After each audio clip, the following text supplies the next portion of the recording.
Everyone strives for life. Only a select few can make it through. The rest are left with only bones. After 99 attempts, I reach this room. Round 20 is the last one. The room is filled with guards.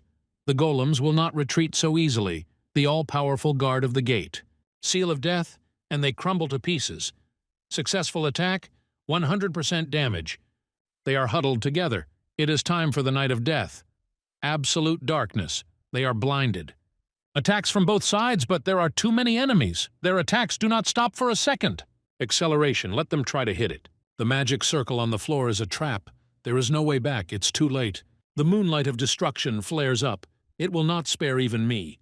The fight is dragging on. We need to end it. Blood Moon activated. The golems are destroyed.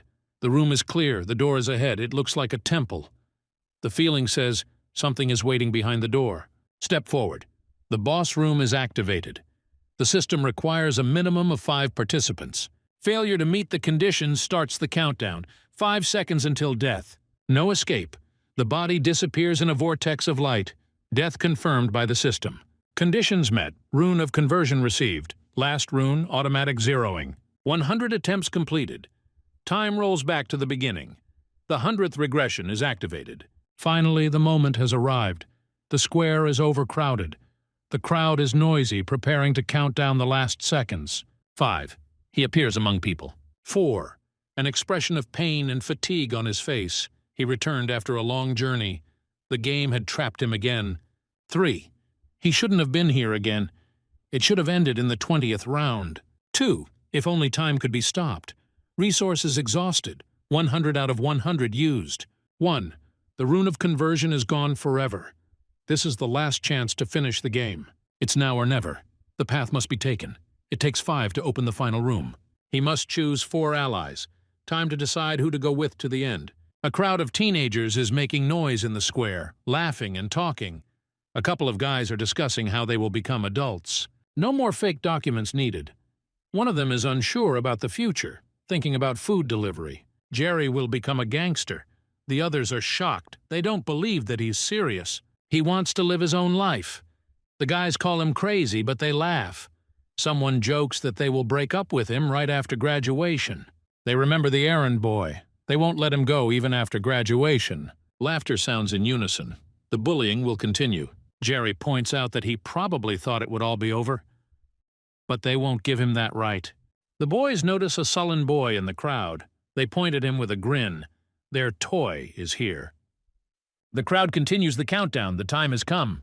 The guy lifts his head, slowly takes off his hood. His gaze pierces them. Something has changed in his eyes. There's something clearly wrong with him. The crowd shouts Happy New Year as fireworks go off. The future gangster is annoyed. Why is he staring at him? Friends ask to let him go now. It's a holiday. There will still be a chance to punish him. The festive atmosphere overshadows the anxiety. The boys hear a strange voice and turn around, shock on their faces, as if there was a voice in their heads. The voice echoes in people's heads, mocking them. An angel watches from above, smiling as if watching a circus. The crowd freezes in amazement as a girl hovers above them in a radiance. The shocked guy whispers, "This is a real angel. Did the TV station really prepare a show with cosplay? A New Year's miracle?" The crowd is delighted. Flashes of cameras, admiring glances. The guy in the hood clenches his teeth. Even on the 100th pass, it's disgusting to see her. The angel looks around the crowd with disdain, irritation evident in her gaze. She soars higher, her snow-white wings sparkling. The crowd seems hypnotized by her appearance. The crowd laughs. They think it's part of the show. One man mocks her with flying toilet paper, not believing that what is happening is real. A second later, the angel's face changes. His eyes flash crimson. Without words, a stream of light pierces the man through and through. His body falls to the ground, dead, motionless. The crowd is terrified. There is blood everywhere, screams, panic. People run away, screaming and stumbling. The angel looms over the square like a punishing force. How dare mortals insult a higher being? An angel hovers over the square. Her voice rips through the air, sounds like a sentence. The crowd freezes. No one dares to move. There are no equals between humans and the higher ones. The body of the murdered man still lies on the pavement, blood streaming. All who disobey will follow the beheaded man. Panic turns to numbness. This is not the first time the player has heard this. The angel announces that the game is beginning. Every first day of the month is a new round, 20 rounds in total. The humans will be spiritually transported to another dimension. There is one goal: to complete the quest. Whoever completes the quest will return with a reward. For some, it's a chance, for others, a death sentence.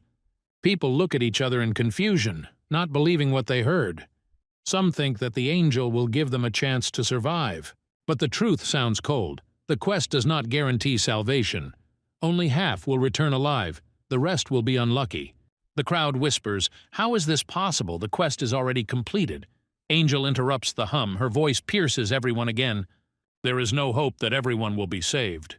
Panic is growing in the crowd. Some are clutching their heads. Some scream, some remain silent, frozen with fear. The angel clarifies that only people aged 15 to 29 are participating. Relief appears on the faces of the elderly. They smile. The young people freeze. Screams anger others. Now is not the time for hysterics. The body of the deceased is still warm. New Year turned into a nightmare. The angel's voice sounds again. The participants have been chosen. The total number of players is 1,801,029,290. The crowd freezes. The land is gripped by fear. The game will begin everywhere.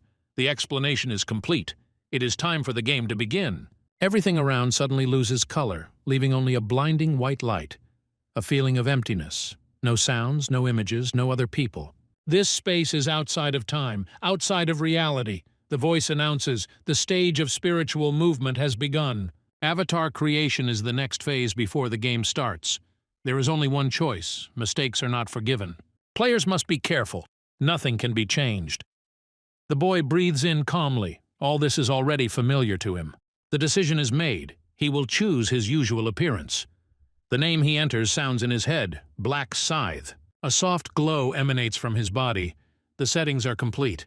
A flash of light transports him to a green valley that leads into the mountains. The grass sways in a light breeze. The air is fresh and clean.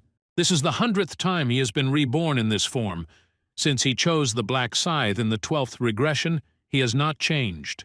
This avatar has become a part of him, like a second skin. He clenches his fist, feeling the familiar strength. Other players begin to appear on the field, looking around. People slap their bodies, surprised by the changes. A player with a celebrity face shows off his new look. Laughter and excitement fill the field as everyone enjoys the appearance. But this is a mistake. In this world, it is not beauty that matters, but survival. Those who care about appearance will be the first to die. In this dimension, death is real with no chance of return. Black Scythe looks at the crowd, knowing the outcome. There is no reason to celebrate. The slaughter will begin soon. Jerry appears with a muscular body as expected. The angel enjoys the sight of the frightened faces. He announces the number of players: 1,802,910 participants. The crowd is confused. They don't believe there are so many. He scoffs. This is just Seoul, not the whole world. There are other planes, other angels. Don't get distracted. Focus on your destiny. Before we begin, there's an important step: the status window. A window flashes before your eyes. This is the game interface. Nickname, rank, level, class, title, everything is in plain sight. Characteristics: strength, intelligence, agility, luck, points. Skills are divided into normal, unique, additional. Runes and hidden skills will unlock as you grow. Access to new abilities at levels 10, 20, 40, and above. Everyone looks at the status window. Shock. Stats are low. Become stronger. That's the only way to survive. Those who pass 20 rounds will receive freedom and the fulfillment of their desires. The crowd is confused. It sounds too good. But only one has a chance, the winner. The next command is to open the inventory. Inside is a random rune fragment. One chance. One item. People activate the rune. Some people's faces shine, others turn pale. Some get lucky, some get nothing. But there is no choice. We must be content with what we have. The system completes the rune binding. The angel announces, the game begins. First round. First quest: kill 100 goblins in your zone. Goblins appear among the people. They squeal and attack. The earth becomes a battlefield. Some people think that this is just a new virtual game. People do not want to believe that what is happening is real. The angel informs that this is only the beginning. The goblins have not all been summoned yet. 10,000 participants against 50,000 goblins. The crowd is in panic. This is impossible. The goblins squeal, their faces distorted with anger, and rush forward, baring their sharp white teeth. Some retreat, some scream, some try to hide. Some are already crying, trembling. One man emerges from the crowd. Black braid, everyone freezes. He walks straight towards the goblins. The goblins notice him and rush forward. The crowd screams, "He will die!" But he doesn't even slow down. There's a calm determination in his eyes. It's important to leave a mark when you first appear. He strikes, and the goblin flies into the air and falls. The black scythe shows strength to scare away weaklings. He picks up the slain goblin's dagger, shiny and rough, just so the flying creature will notice him. The goblins howl. They rush at him. He strikes them with a deadly blow. The crowd freezes in amazement. Some scream with delight. His style and nickname are impressive. Blackbraid is a name that is already remembered. Someone decides that he can fight too.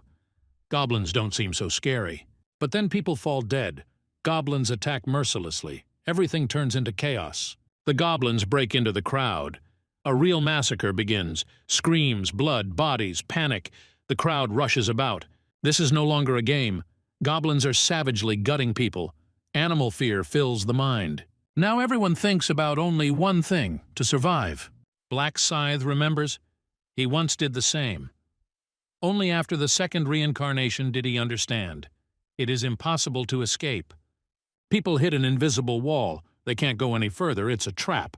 Shock, fear, confusion on their faces. Killing is the only way out.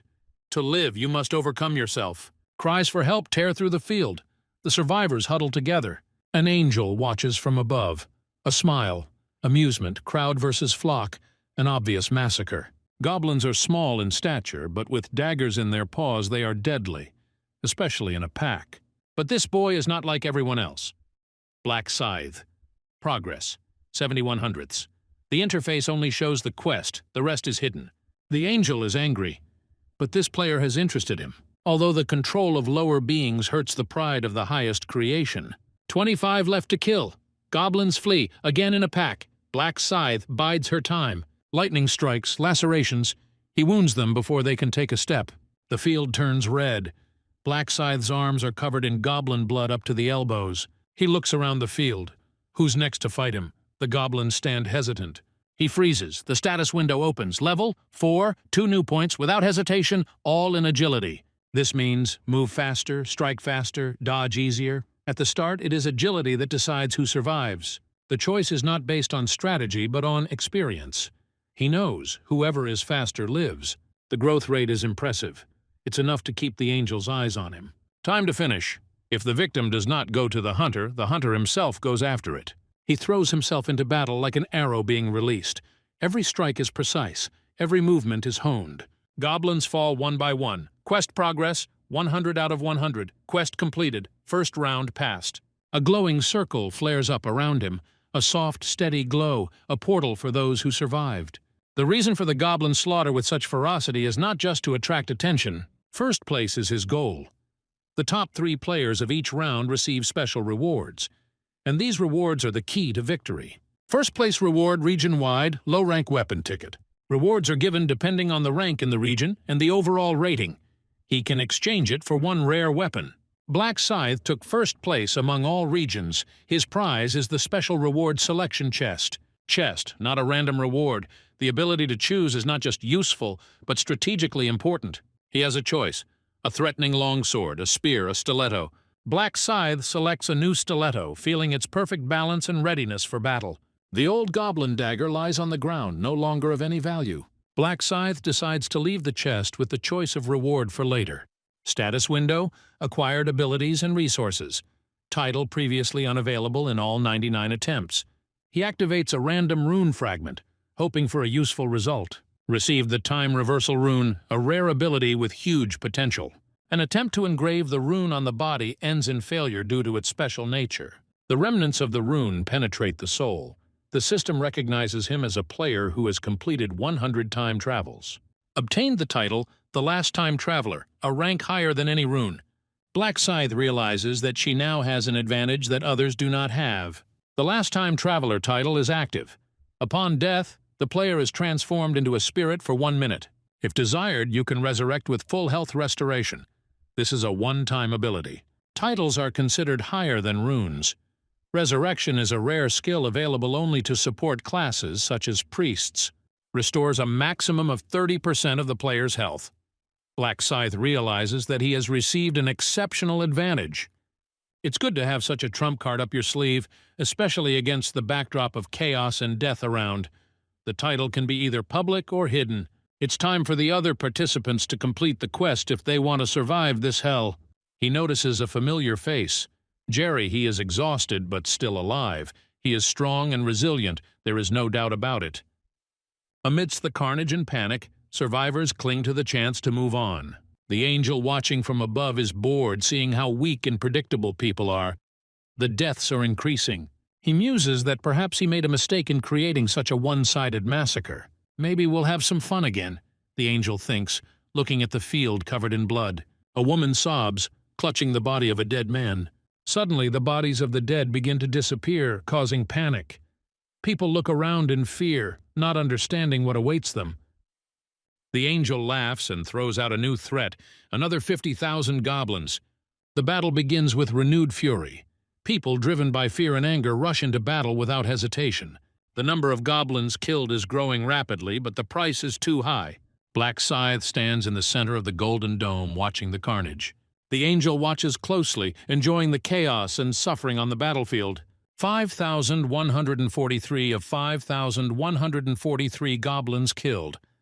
The battle is over. People are in shock. Not everyone completed the quest, and now they are waiting for the verdict. Only half of the participants passed the test. The rest were doomed to death. Prayers are heard in the air, but the angel remains indifferent to their requests. One by one, those who miss the count disappear as if they had never existed. The angel coldly congratulates the survivors. Summary: Black Scythe is first place. Second and third places are taken by Stupid Idiots and Sky Demon. Black Dragon in the right hand takes the third place. Black Scythe gets a rare weapon ticket and a choice chest. Also awarded rewards for clearing. 1,000 gold coins. Gold can be spent at level 10.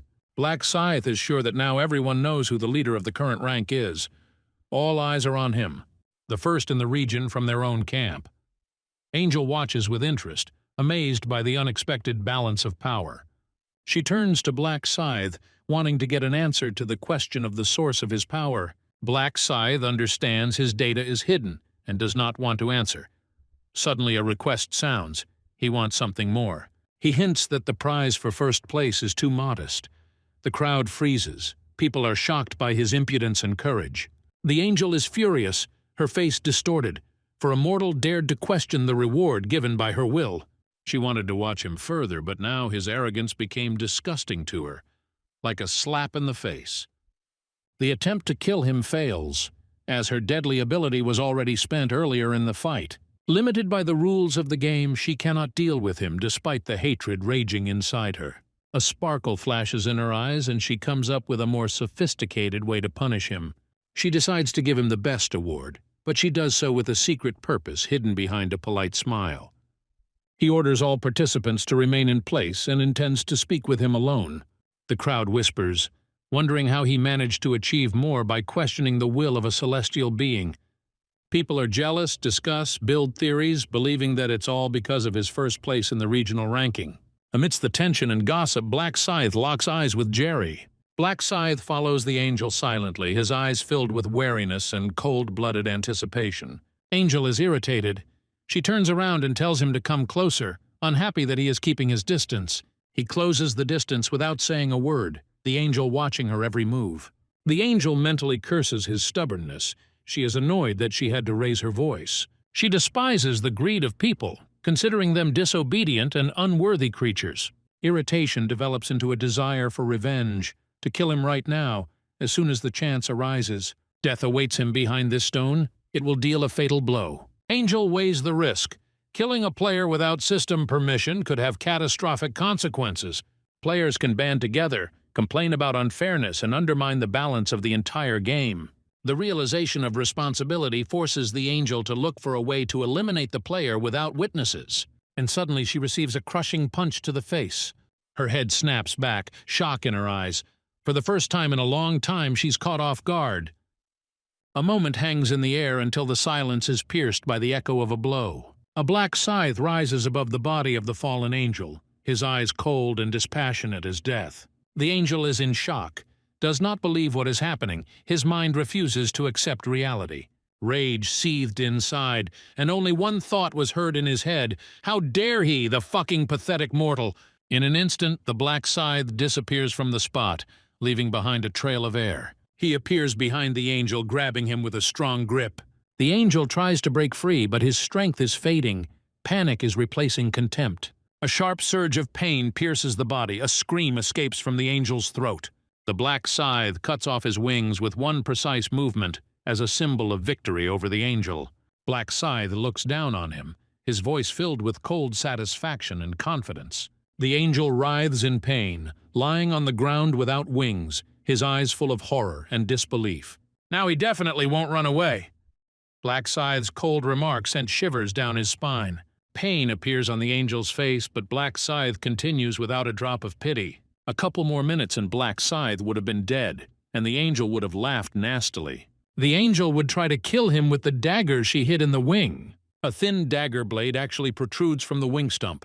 Black Scythe calls the name of the fallen angel, Burial. The angel is in a panic. How does he know the name? The angel looks at the weapon in Black Scythe's hands in despair, his voice trembling with fear and anger. He asks what you are going to do, why you need a weapon. But he already knows the answer. The angel threatens to crush the mortal. All he needs to do is wave his hand. Black Scythe understands that now the angel can't do anything to him. The angel is angry, his eyes are blazing with anger, but there is a hint of despair in his voice. The comrades will not let the Black Scythe get away with it. The player mocks the angels by calling them selfish and only caring about themselves. The angel objects, but there is no longer any confidence in his voice. It's time to get rid of the angel forever. He begs you to stop. If you kill him, he won't be able to return home. Black Scythe knows how the system works, that the return happens automatically at the end of the round. If the information had been of any value, he would have simply interrogated him, drawing out every last word. In your race, meaning is more important than form, and you are just pawns in someone else's game, empty vessels of someone else's will. The Black Scythe strikes with lightning speed. The blade pierces the body. She falls dead, her face frozen in shock. A system voice is heard. You have become the first player to kill an angel. You earn the title First Angel Killer. The blood of an angel is obtained, and the rune of the killer is automatically engraved on the user's body. Title: First Angel Slayer. Effect: during combat with sacred entities, all stats are doubled. Rune: Assassin's Rune. Effect: each kill increases base status by 100%. Progress until the end of the current round. Black Scythe first learned of the bounties when he took revenge on Angel in his 13th game. Each of the rewards is comparable in usefulness to a unique item. If the angels knew that he had already received the killer rune, they would be shocked. But the main reason for the murder is the blood of an angel. Item: Angel's Blood. Effect: changes the user's class to Reaper without restrictions. Usage level: 10. Only the first angel killer will become their natural enemy, the Reaper. All players after level 10 can get a class. There are 30 common classes in total. They can be easily changed using a class change item. Such an item is obtained during hunting for fulfilling simple conditions, but there are exceptions, unique classes, striking differences, bonus stats, runes, branch improvements, development, and much more. Black Scythe is back without even clearing the first round.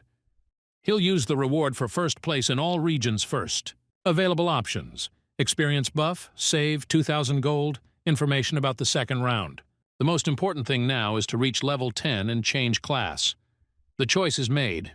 Experience buff. At the beginning of the second round, the buff will be automatically applied.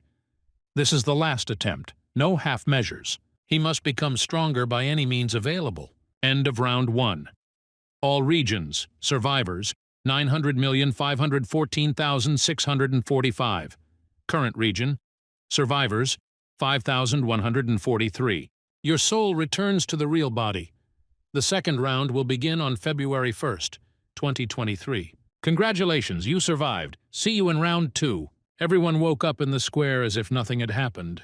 Only the anxiety in their eyes betrayed the recent horror. Everyone is confused. No one understands what happened like a dream, but it was too real. Jerry notices that it is now 5:20, exactly the same time that has passed in the place where the massacre took place. My whole body is numb. My thoughts are confused, as if reality and sleep have merged into one endless nightmare. Jerry confirms that everyone fell at the same time, as if they were turned off by the push of a button. Some say they had a dream about hell, others remember goblins, and horror squeezes their chest again. Everyone heard the same thing. This was not a dream, it was real, and soon everything will happen again. The 1st of February became a date of fear, because everyone understood that they would return to that very reality. Some people remain lying on the ground. They are called, but they do not wake up, and it becomes uneasy. Friends lean over Max's body and realize that he is not breathing. His heart has stopped. He is dead. The crowd is in a panic. Everyone is screaming. It is impossible to believe that the death in the game was real. The thought flashes through my mind. Everyone who hasn't woken up is really dead. Exactly half of the people have disappeared. Horror paralyzes the mind, because if this was only the first round, what will happen in the second? All players are now on the same line, no unfairness, everyone decides for themselves who they will become, Jerry claims. We need to focus on survival, don't waste your energy on whining, second chances are not for the weak.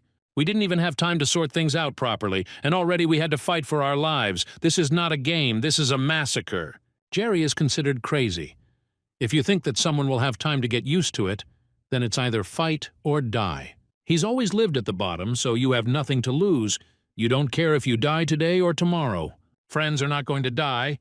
They have a goal, plans, dreams. They will not end up like this, like no one else. Jerry continues to look for a familiar face, but cannot find the errand boy among those who have returned.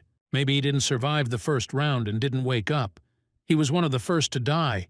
With his weak skills, it's quite possible. Jerry notices a stranger with unusual equipment. The status window opened, causing a new wave of surprise. A glowing status window appears in the air in front of people. This can't be, but the status window is like in the game, but now it's right in front of your eyes. They all see the same thing. A translucent interface hovering in the air displaying the player's parameters. It gradually becomes clear that perhaps the stats and items didn't disappear when the round ended. Jerry speculates that the abilities and resources were transferred into reality along with their bodies. Jerry clenches his fist, holding the rock in his palm, and it crumbles into dust. Local news reports that 10,000 people fainted in the square at dawn during the New Year's greeting. An unidentified woman dressed as an angel descended from the sky during the ceremony. She was seriously injured in the explosion and died. The woman extended her arms towards the crowd, causing them to faint. Around 10,000 people simultaneously lost consciousness, not understanding what was happening. Law enforcement agencies reported that most of those who lost consciousness were people between the ages of 15 and 29. This is happening all over the world. The best player reads comments on the internet. People are amazed by the mass fakes. The events in the square turned out to be global, covering half the world, which astonished everyone. Half of those who lost consciousness woke up, while the other half remained in a coma with serious consequences. Some are diagnosed with brain death, and the crisis affects a significant part of the population. Articles about deaths and incidents are published continuously, creating an atmosphere of fear. The survivors call themselves players, which raises a new wave of questions and fears. The main problem is that game stats are transferred to the real world, changing the balance of power. As long as players have low stats, the threat seems small and goes unnoticed. As players level up, they will become almost supernatural beings with new abilities. This creates a serious threat to the security and stability of the ordinary world that is difficult to control. Ordinary people will be powerless against players with powerful stats and unique abilities. Watching the world fall into chaos is too dangerous and irresponsible a choice for me. The only way out is to become stronger than everyone else and control other players to maintain order. Before we start recruiting a team, there is a more important task that requires immediate attention. He went inside, took off his shoes, glanced at the kitchen. Again, only noodles. Of course, he had no other food. A boy was sleeping on the floor near the sofa, covered with a blanket. He sleeps like a log while his older brother Dean is out somewhere.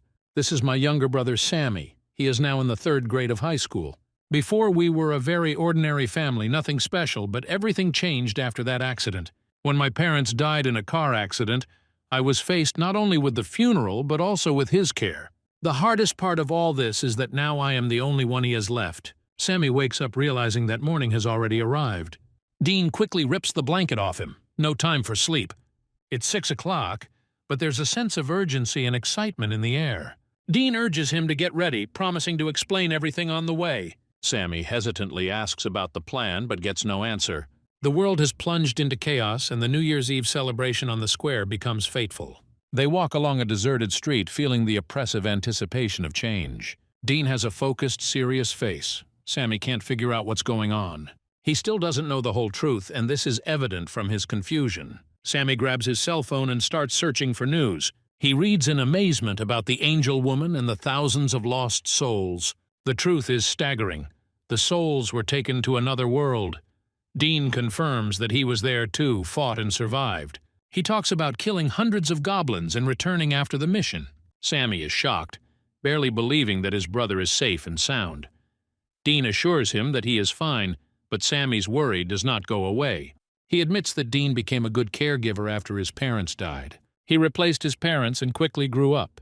But there is a world of difference between strength of spirit and killing monsters. Sam believes that Dean's physical strength may not be decisive. Dean guesses his thoughts and immediately explains the gist.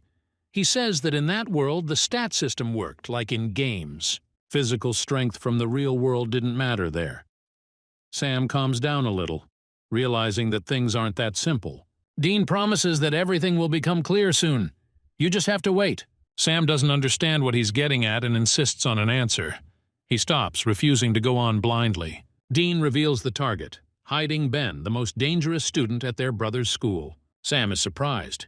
He didn't think Dean knew about his suffering. Dean calmly replies that he understood everything a long time ago from his brother's behavior. Sam apologizes for not sharing this sooner. Dean only found out everything after the first round. His brother went out somewhere. Dean was sleeping. He remembers the call from the hospital. The voice on the phone said that Sammy was in serious condition. He remembered that day forever. Sam went blind after a brutal beating. Dean blames himself for being weak, for not protecting Sam, and vows to never let anyone hurt him again.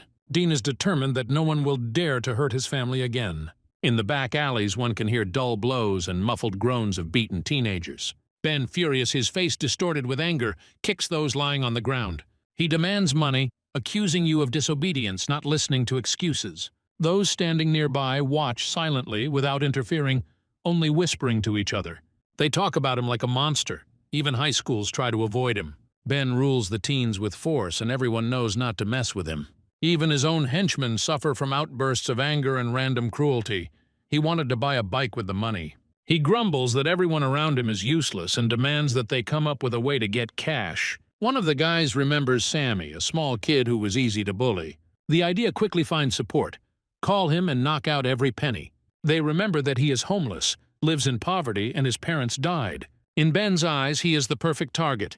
Weak, poor, and defenseless. Sammy and Dean appear at the entrance, and the atmosphere changes dramatically.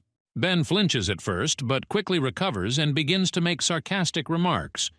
He laughs at Sammy, calling him a fool and hanging on every word. Ben is furious and accuses Sammy of bringing in someone new to take orders from him.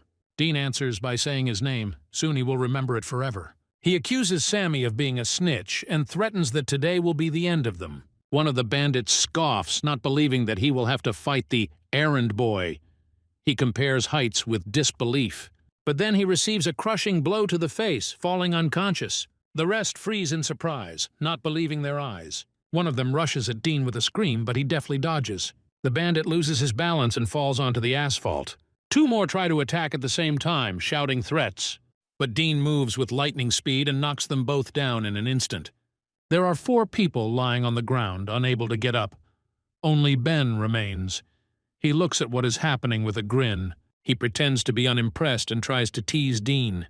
Confident in himself, Ben claims that his weight class is better than his boxing skills. He doesn't realize that the situation is already out of his control. Ben is clearly not aware of what is happening. Dean notices that the enemy doesn't follow the news, and is surprised by this. Ben asks, confused, what news exactly he is talking about. He gets no response. Instead, his rage pushes him to attack. He swings with a scream, but Dean easily dodges the blow. Ben is confused. He didn't expect such dexterity. He compares Dean to a squirrel. He attacks again, but falls into the void, feeling growing panic. Dean calmly says that everything would have been different if he had known the news. He explains that it is better for ordinary people to stay away from players. A blue fire emanates from the clenched fist, a symbol of new strength. Dean lands a powerful punch to the jaw, but Ben stays on his feet and goes on the offensive. He calls Dean a psycho, but suddenly loses sight of him. Ben looks around in panic, not understanding where the enemy has gone. The next moment he receives a crushing blow to the face. He scornfully claims that he can knock Dean out with one blow. Blood flows from his mouth and he screams in anger and pain. Ben lunges for the attack, but Dean intercepts his hand and punches him in the face. Ben can barely stand on his feet as his shocked comrades watch the fight. Ben notices that Dean's punches always go for the face. Irritated, he thinks that if he had hit it once, everything would have been different. Ben charges again, but receives a powerful kick to the arm. The blow throws him back several meters and he rolls on the ground. Dean looks at him, the pain still fresh in his mind. Even after countless reboots, he can't forget that day. Dean moved closer despite Ben's desperate cries. He begged to stop, trembling with fear and pain, but it didn't change anything. Dean grabbed his arm and with cold determination broke it. Ben couldn't believe it had gone this far. Meanwhile, his friends, seeing what was happening, rushed in panic to the back exit, not daring to intervene. Sammy looked away, unable to watch what was happening. Dean took Ben's other hand. Ben was crying, promising that he wouldn't hurt Sammy again. However, the threat seemed insufficient. Ben could change his mind at any moment. To eliminate even that possibility, Dean broke his other arm as well. Sam and Dean walked down a deserted street. Sam was having a hard time digesting what had happened. The scene with Ben was still in front of his eyes. He hesitantly began the conversation by asking his brother where he got such fighting skills. Dean explained that it all has to do with the player system. Players can actually use abilities from another world in reality. He summoned a magical light and a blade appeared out of thin air, tangible, glittering, completely real. Sam was fascinated. It turned out that agility was also the result of stats, characteristic points like in games.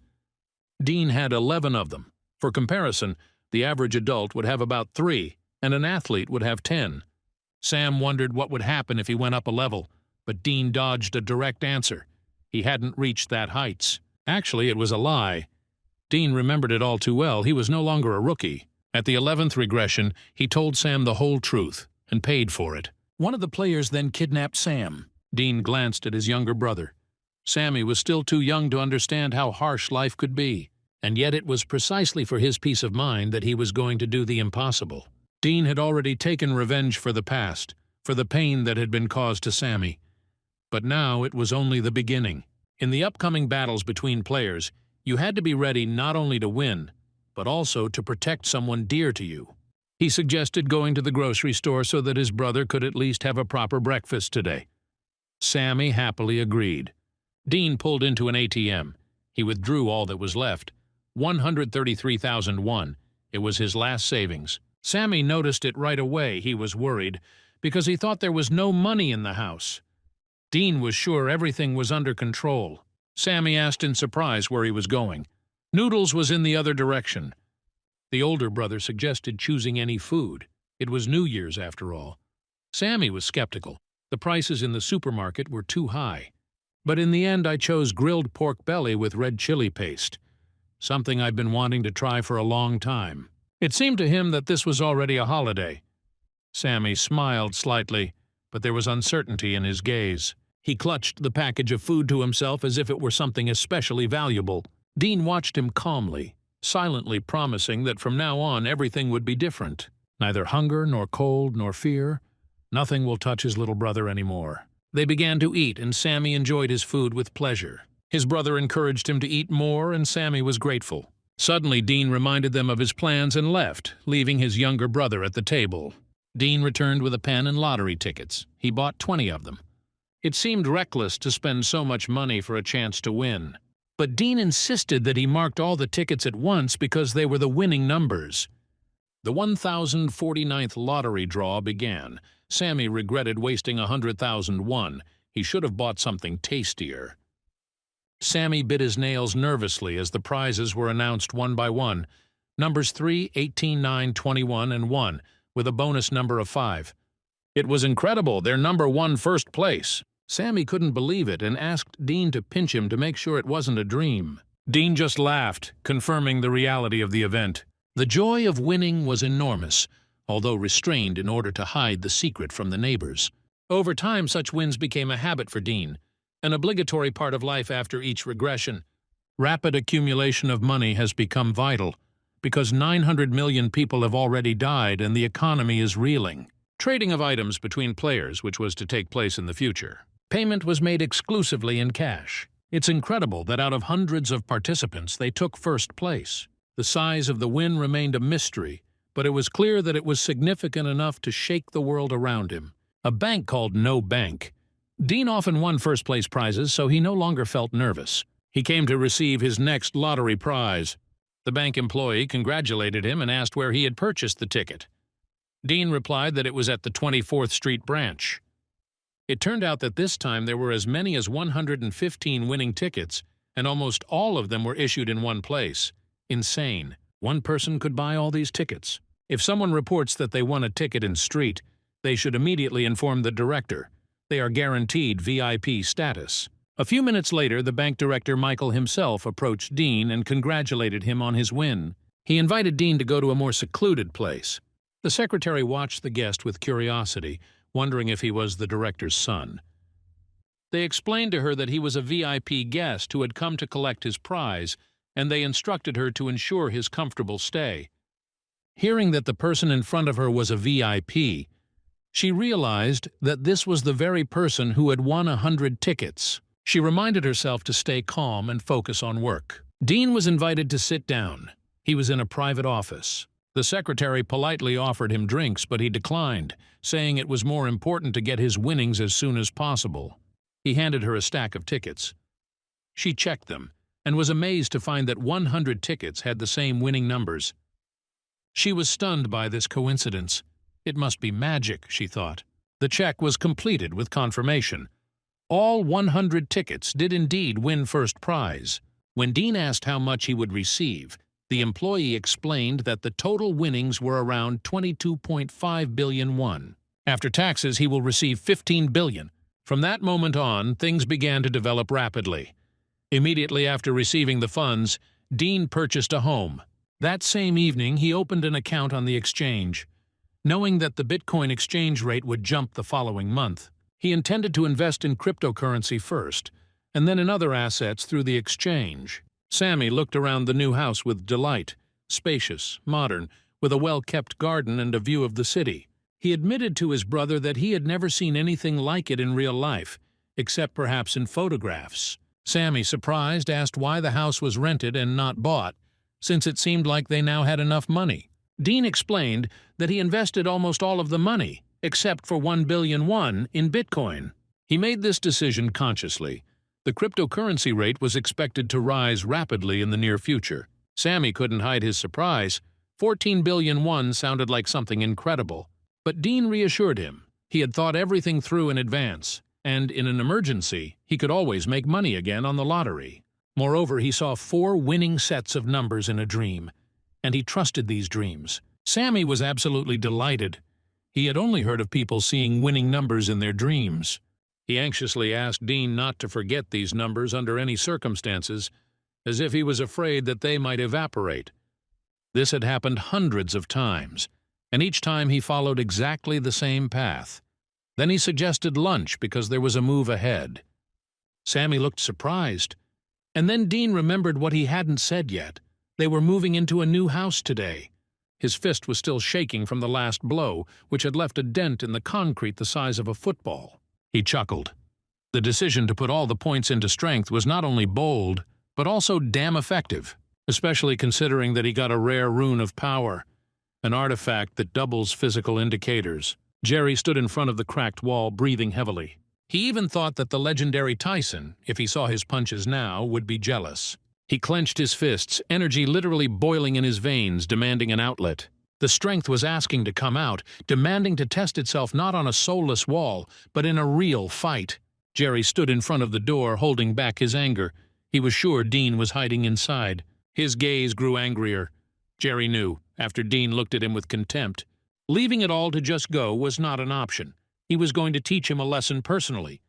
He began to knock furiously, repeating to himself that a loser player would remain a loser. He needed to be put in his place. But the door was silent. No rustling, no voice. Jerry was ready to knock it down, and then a calm voice was heard behind him. A neighbor, an elderly man. The stranger noticed Jerry at the door and asked what he was doing on the threshold of someone else's house. Jerry responded irritably, asking what it mattered to him. Upon learning that the owner of the house was standing in front of him, he tried to justify himself by saying that he had come to visit a friend. He offered to open the door to check if he was home. The owner of the house was surprised to report that the tenant was no longer there. The student who lived there had moved out, and where exactly was unknown. Jerry was left stunned. Jerry let out an angry breath, realizing that he had simply disappeared silently, leaving no trace or explanation. Sammy couldn't believe his eyes. The skyscraper towered into the sky, glittering with glass panels. Inside, the building looked even more impressive. Revolving doors, strict security, a pass system. Everything seems to be from another world. Sammy was literally speechless when he learned that their new home was a spacious 300-square-meter apartment. Dean calmly confirmed, yes, there was a lot of space, but now he could afford it. Sammy asked about the cost. Dean didn't hide it. $5 billion won for the entrance fee and $22 million a month for rent. Sammy felt dizzy. Just recently he was worried about spending $5,000 won on food, and now he was living in luxury. Sammy expresses concern. The apartment seems too expensive, and he wonders if he should have chosen a simpler location. But Dean insists the expense is worth it, explaining that in the player's case, safety is the most important consideration. A spacious and secure apartment is not a luxury but a necessity. On the first of every month, players are overcome by hypnolepsy, a condition that makes them especially vulnerable. At such moments, any force majeure, be it a fire or an earthquake, or an assassination attempt by another player could cost you your life. Therefore, it is vital for players to have a well-protected place, in which they can safely wait out the attack and move to another world. After all, it doesn't matter how strong you are in another reality. If you die here, there will be no second chance. Dean asked Sammy if he liked the new house. He, of course, confirmed that the place was impressive. Dean noted with relief that he was glad that the house was to his taste. Sammy expressed regret that he had gotten too carried away and forgotten about his brother's upcoming trials. In response, Dean put his arm around his shoulder and grinned and reproached him. Did he really think that he wouldn't return from the next round? Instead, he suggested not to waste energy on worries, but to go get a bite to eat. There is a good Korean restaurant on the 20th floor. Dean received a phone call but decided to ignore it, realizing that the person calling already knew about his move. He thought that in real life they would hardly meet, but in another world it was quite possible. The day after the move, Dean woke up and asked where Sammy was going. Dean replied that he had ordered rice cakes and would go pick them up. Dean was surprised. Dean had never bought cakes like this before. Although the regression changed some habits, it was unusual. Dean explained that since they had moved, they needed to hand out cakes to the neighbors to make a good impression. Sammy approved of the idea, noting that it was nice to be good neighbors. It was truly a thoughtful thought from his brother. Dean insisted on going along to say hello to all the neighbors. They pressed the doorbell and asked from the apartment who was there. Introducing themselves as new neighbors, they said they had come to say hello and brought rice cakes. A middle-aged woman came out of the apartment, greeted them warmly, and noted that the brothers were very similar to each other. She thanked them for the treat, promised to eat the cakes, and wished them all the best. The brothers introduced themselves and gave the number of their apartment, 4302, saying that they had moved in yesterday. After several dozen apartments, only a few remained. After that, they approached the 44th floor, where there was only one apartment left. Dean reminded that you can't stop. You need to finish all your work and go home to rest. Sammy noticed that this was the floor with the penthouse, which occupied both the 44th and 45th floors. The residents were probably very wealthy. Dean suggested that a celebrity or the son of the head of a large company might live there, but apparently no one was home. They decided to call again, but no one answered. Then they decided to move on. Suddenly they learned that an actress named Marilyn lived in this apartment. She walked towards him and he thought that she looked like an angel. She was so beautiful. But the security guard stood between them and asked who they were, if they were fans, and explained that these people lived on the floor below. They were surprised to hear this, but they just wanted to introduce themselves and give rice cakes. The guard swiped his card at the door, opening the passage, but warned that the apartment owner did not like such treats. She looked back and seemed to find the situation a little rude.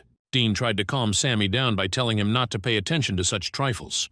Dean was enchanted. He couldn't take his eyes off her. He asked who she was because she was truly beautiful. It was Marilyn, but Dean didn't know who she was. The actor died of a heart attack. Many celebrities in South Korea have also died. Marilyn sat on the couch reading the news and wondering what was happening to the world.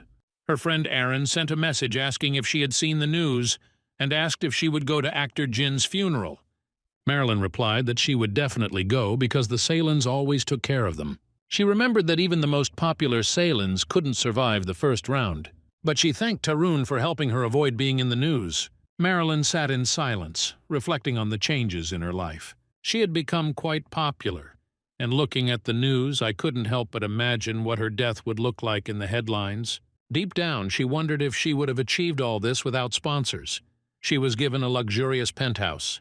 Marlene was sitting in thought when the bodyguard asked her what she was thinking about. She brushed it off, saying that everything was fine, but he insisted that he was always ready to listen to her. Inwardly, she acknowledged to herself how reality had changed and wondered what she would have to experience in the next round.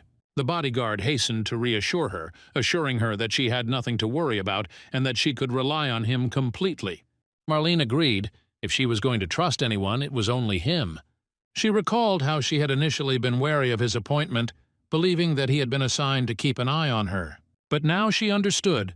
Without his help, she would not have survived even the first round. The bodyguard assured Marlene that he would protect her under any circumstances and asked her not to worry. She mentioned the new neighbors downstairs and remembered the rice cakes they brought. The bodyguard noted that such food can lead to excess weight, but Marlene thought they were just trying to be friendly. However, the bodyguard was sure of the opposite. In his opinion, they wanted to establish contact for the sake of profit.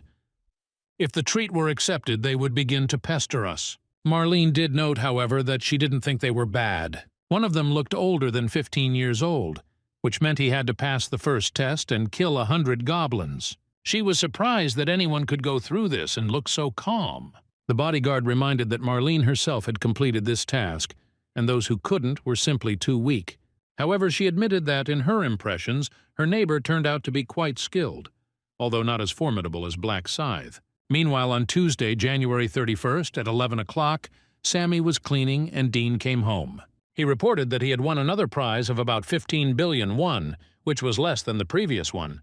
Sammy was surprised that the bank didn't become suspicious, since this was already the fourth time he had won. The bank manager recognized him and asked him about the secret of his luck. Dean, as before, explained that he had simply seen the numbers in a dream. The banker expressed admiration and joked that he would like to see such dreams himself. Sammy asked if Dean was going to invest in Bitcoin again.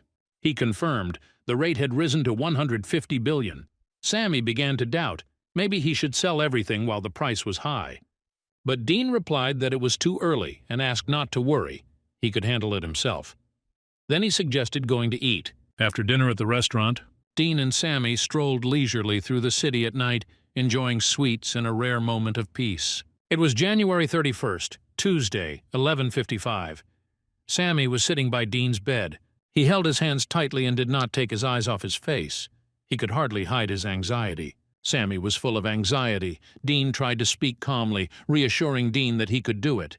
Dean reminded him of past victories, including the fight with Ben. Sammy wanted to object, but Dean gently ran his hand over his head, trying to calm him down. Instead of unnecessary worries, he suggested just getting some sleep, promising that he himself would return soon. A few seconds later, Dean closed his eyes and his soul disappeared. The transition to another world began. Players began to appear in the new location one by one. The space around had changed. It no longer resembled the first round zone. The atmosphere was strange and ominous. Some looked around in surprise, others looked at the crowd with a sullen expression. Recognition overtook many. The players' gaze stopped on one person, a black braid. The others kept their distance from him, feeling both fear and respect. The silence did not last long. An angel appeared in the air. but it was not the same one that accompanied them in the first test. The new angel announced that his predecessor would be unable to continue working due to an accident. Then he announced that he would now be their curator.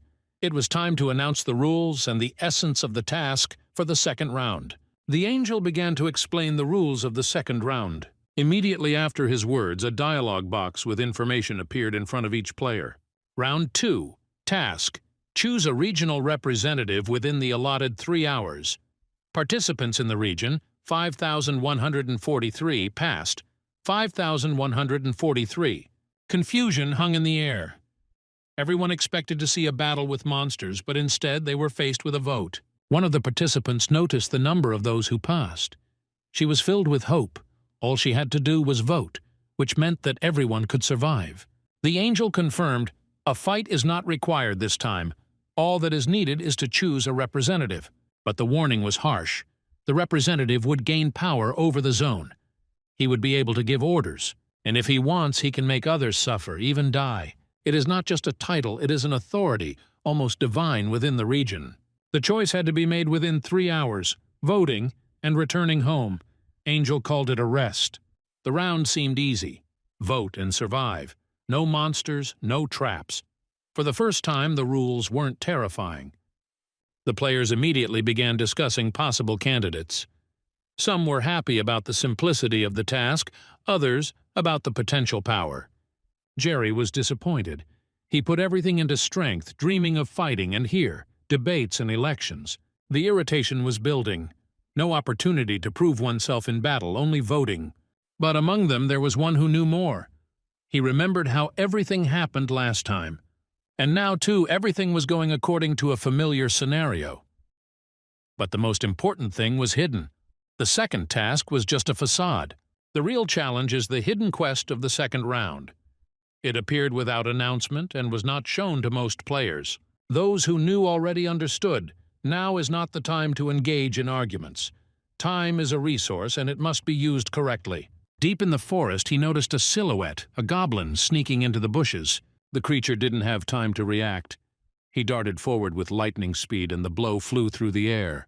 The goblin fell without even having time to scream. He straightened up and looked into the depths of the forest. But the forest lived its own life. Where there is one goblin, there are others. The hunt was just beginning. He continued to cut down the goblins one after another without stopping. Already 50, half of what was needed. The forest was his hunting ground and combat was a familiar ritual. All parameters increased by 50%. Rune slaughter effect. You have leveled up, current level, 9. It was only half an hour into the round. He opened the status window. The numbers were climbing rapidly. You have to put everything into agility. That was his choice. Not strength, not intelligence, not luck, just speed. Yes, with the rune of strength, Jerry could break through a wall, but not dodge a blow and not survive a critical attack from an enemy. There are 4 main parameters: strength, intelligence, agility, luck. Strength is for destruction, endurance, and defense. Intelligence is for magic, thinking, and calculations. Agility controls the speed of attacks, movements, and the ability to dodge. And luck reduces the chance of receiving critical damage and increases the chance of getting rare items and gold. This is the foundation on which he relied when building his survival strategy. But there was one more nuance: the Eye of the Reaper. This skill dealt both physical and magical damage. This means that in order to reveal its potential to the maximum, it was necessary to develop all parameters in a balanced manner. He stopped abruptly. Until that moment, he had been too absorbed in the hunt to notice anything around him. But now he felt someone's presence. It wasn't a goblin, someone intelligent, cautious. He demanded that he show himself and explain his intentions. Otherwise, he threatened to kill him. Marilyn came out of the forest thicket. It turned out it was her, that same actress. A man was following her. Marilyn admitted that she had followed him and apologized. The man assured that they had no bad intentions and asked not to worry and remain calm. Alex introduced himself. It turned out that he was Megan Rock's right hand. This man is not only the son of the head of the country's largest corporation, but also one of the strongest participants, known by the alias of User Heavenly Demon, one of those whom the protagonist was going to eliminate. However, if Megan is on his side, the path to power will become much easier. At the same time, there was another key element, a priest associated with Megan Rock. To get through round 20, his positioning will be extremely important. Seeing Rock's right hand so early was a surprise. And yet the main question remained. Why was he accompanying Merlin? Perhaps he was the guard who was there yesterday? A suspicion arose. The Rock Corporation, which sponsors many celebrities, sent Alex to Merlin. Perhaps they had been watching him longer than he had realized. These changes in the future were worrying. A broken sequence can lead to unpredictable consequences. They followed him from the start as soon as he entered the forest. Merlin apologized if that upset him. But when asked about her goal, she answered honestly. She wanted to propose to him. She was interested in cooperation since he was the first in the previous round. However, he immediately understood. Only they needed it. Without further ado, he refused, emphasizing that he could handle it himself, and left. This behavior offended the security guard, who said that the guy was being too arrogant. Merlin, upset by the refusal, fell to her knees. She admitted his aura was truly frightening. Perhaps it was because of this determination and strength that he took first place. The security guard believed that such people do not work in a team. They have an inflated egocentrism. Marilyn tried to justify her decision, but agreed. It was stupid to waste time on pursuit. They didn't expect there to be monsters in the forest, and decided to use the remaining time wisely, to go hunting. The goblin tried to sneak up, but was suddenly attacked by Black Scythe. Dean was focused on his goal of leveling up, so he wasn't interested in offers of an alliance. The most important thing for him now is to grow in strength. After defeating the goblin, his kill count reached 60. The effect of the slaughter rune continued to increase all stats by the corresponding percentage. The next wave were the gnolls, a whole group armed with huge hammers. A fierce battle ensued, but the enemies could not resist. Everyone was cut into pieces. The number of killed reached 65. The characteristics increased by 65%, and finally the level rose to 10. With this achievement, a new stage opened. The player was given the opportunity to choose a class. The opportunity to use the store has opened up, which marks the beginning of a new subtask for the second round. Improve your skills before the voting ends. However, despite the simplicity, most beginners face difficulties. Increasing the level to 10 is not enough. The promotion item only appears after completing specific tasks tied to the player's future class. Each specialization requires a unique approach. Warriors, strength of at least 10 and 30 monsters killed per hour. Berserkers, blood frenzy, hunt while bleeding. Assassins, a series of successful backstabs. In this way, the system hints to players. Your playing style determines your development path. To get a promotion item, it's not enough to just kill. You need to act in the spirit of the future class. The player has completed a key stage of development. He has chosen the Reaper class. This decision is irreversible, but the hero has no doubts. He knew what he wanted from the very beginning. He chose this path consciously and without hesitation. After using the item Promotion, the player confirmed his choice, Reaper. The system confirmed the transition. Received Reaper's rune. Day, double weapon attack power night, additional plus 50% attack speed. When not activated, reduces the chance of being detected by the enemy. The rune is automatically imprinted in the body. New weapon received, Reaper's Scythe. Subquest rewards a 50% discount ticket for a daily item. The game rank has also changed. Newbie, 1, Apprentice, 10. Rank system, Novice, LVL 1, Apprentice, LVL 10, Normal, LVL 20, Expert, LVL 40, Master, LVL 60, Grandmaster, LVL 99. After the transition, additional privileges were opened. Death Mark creates a mark visible to the target and the owner of the skill. Rare weapon, Reaper's Scythe attack, 25 effect. Each swing adds an additional attack, durability, 225 225ths. This confirms the system's strategy. Only a change of class allows development to continue.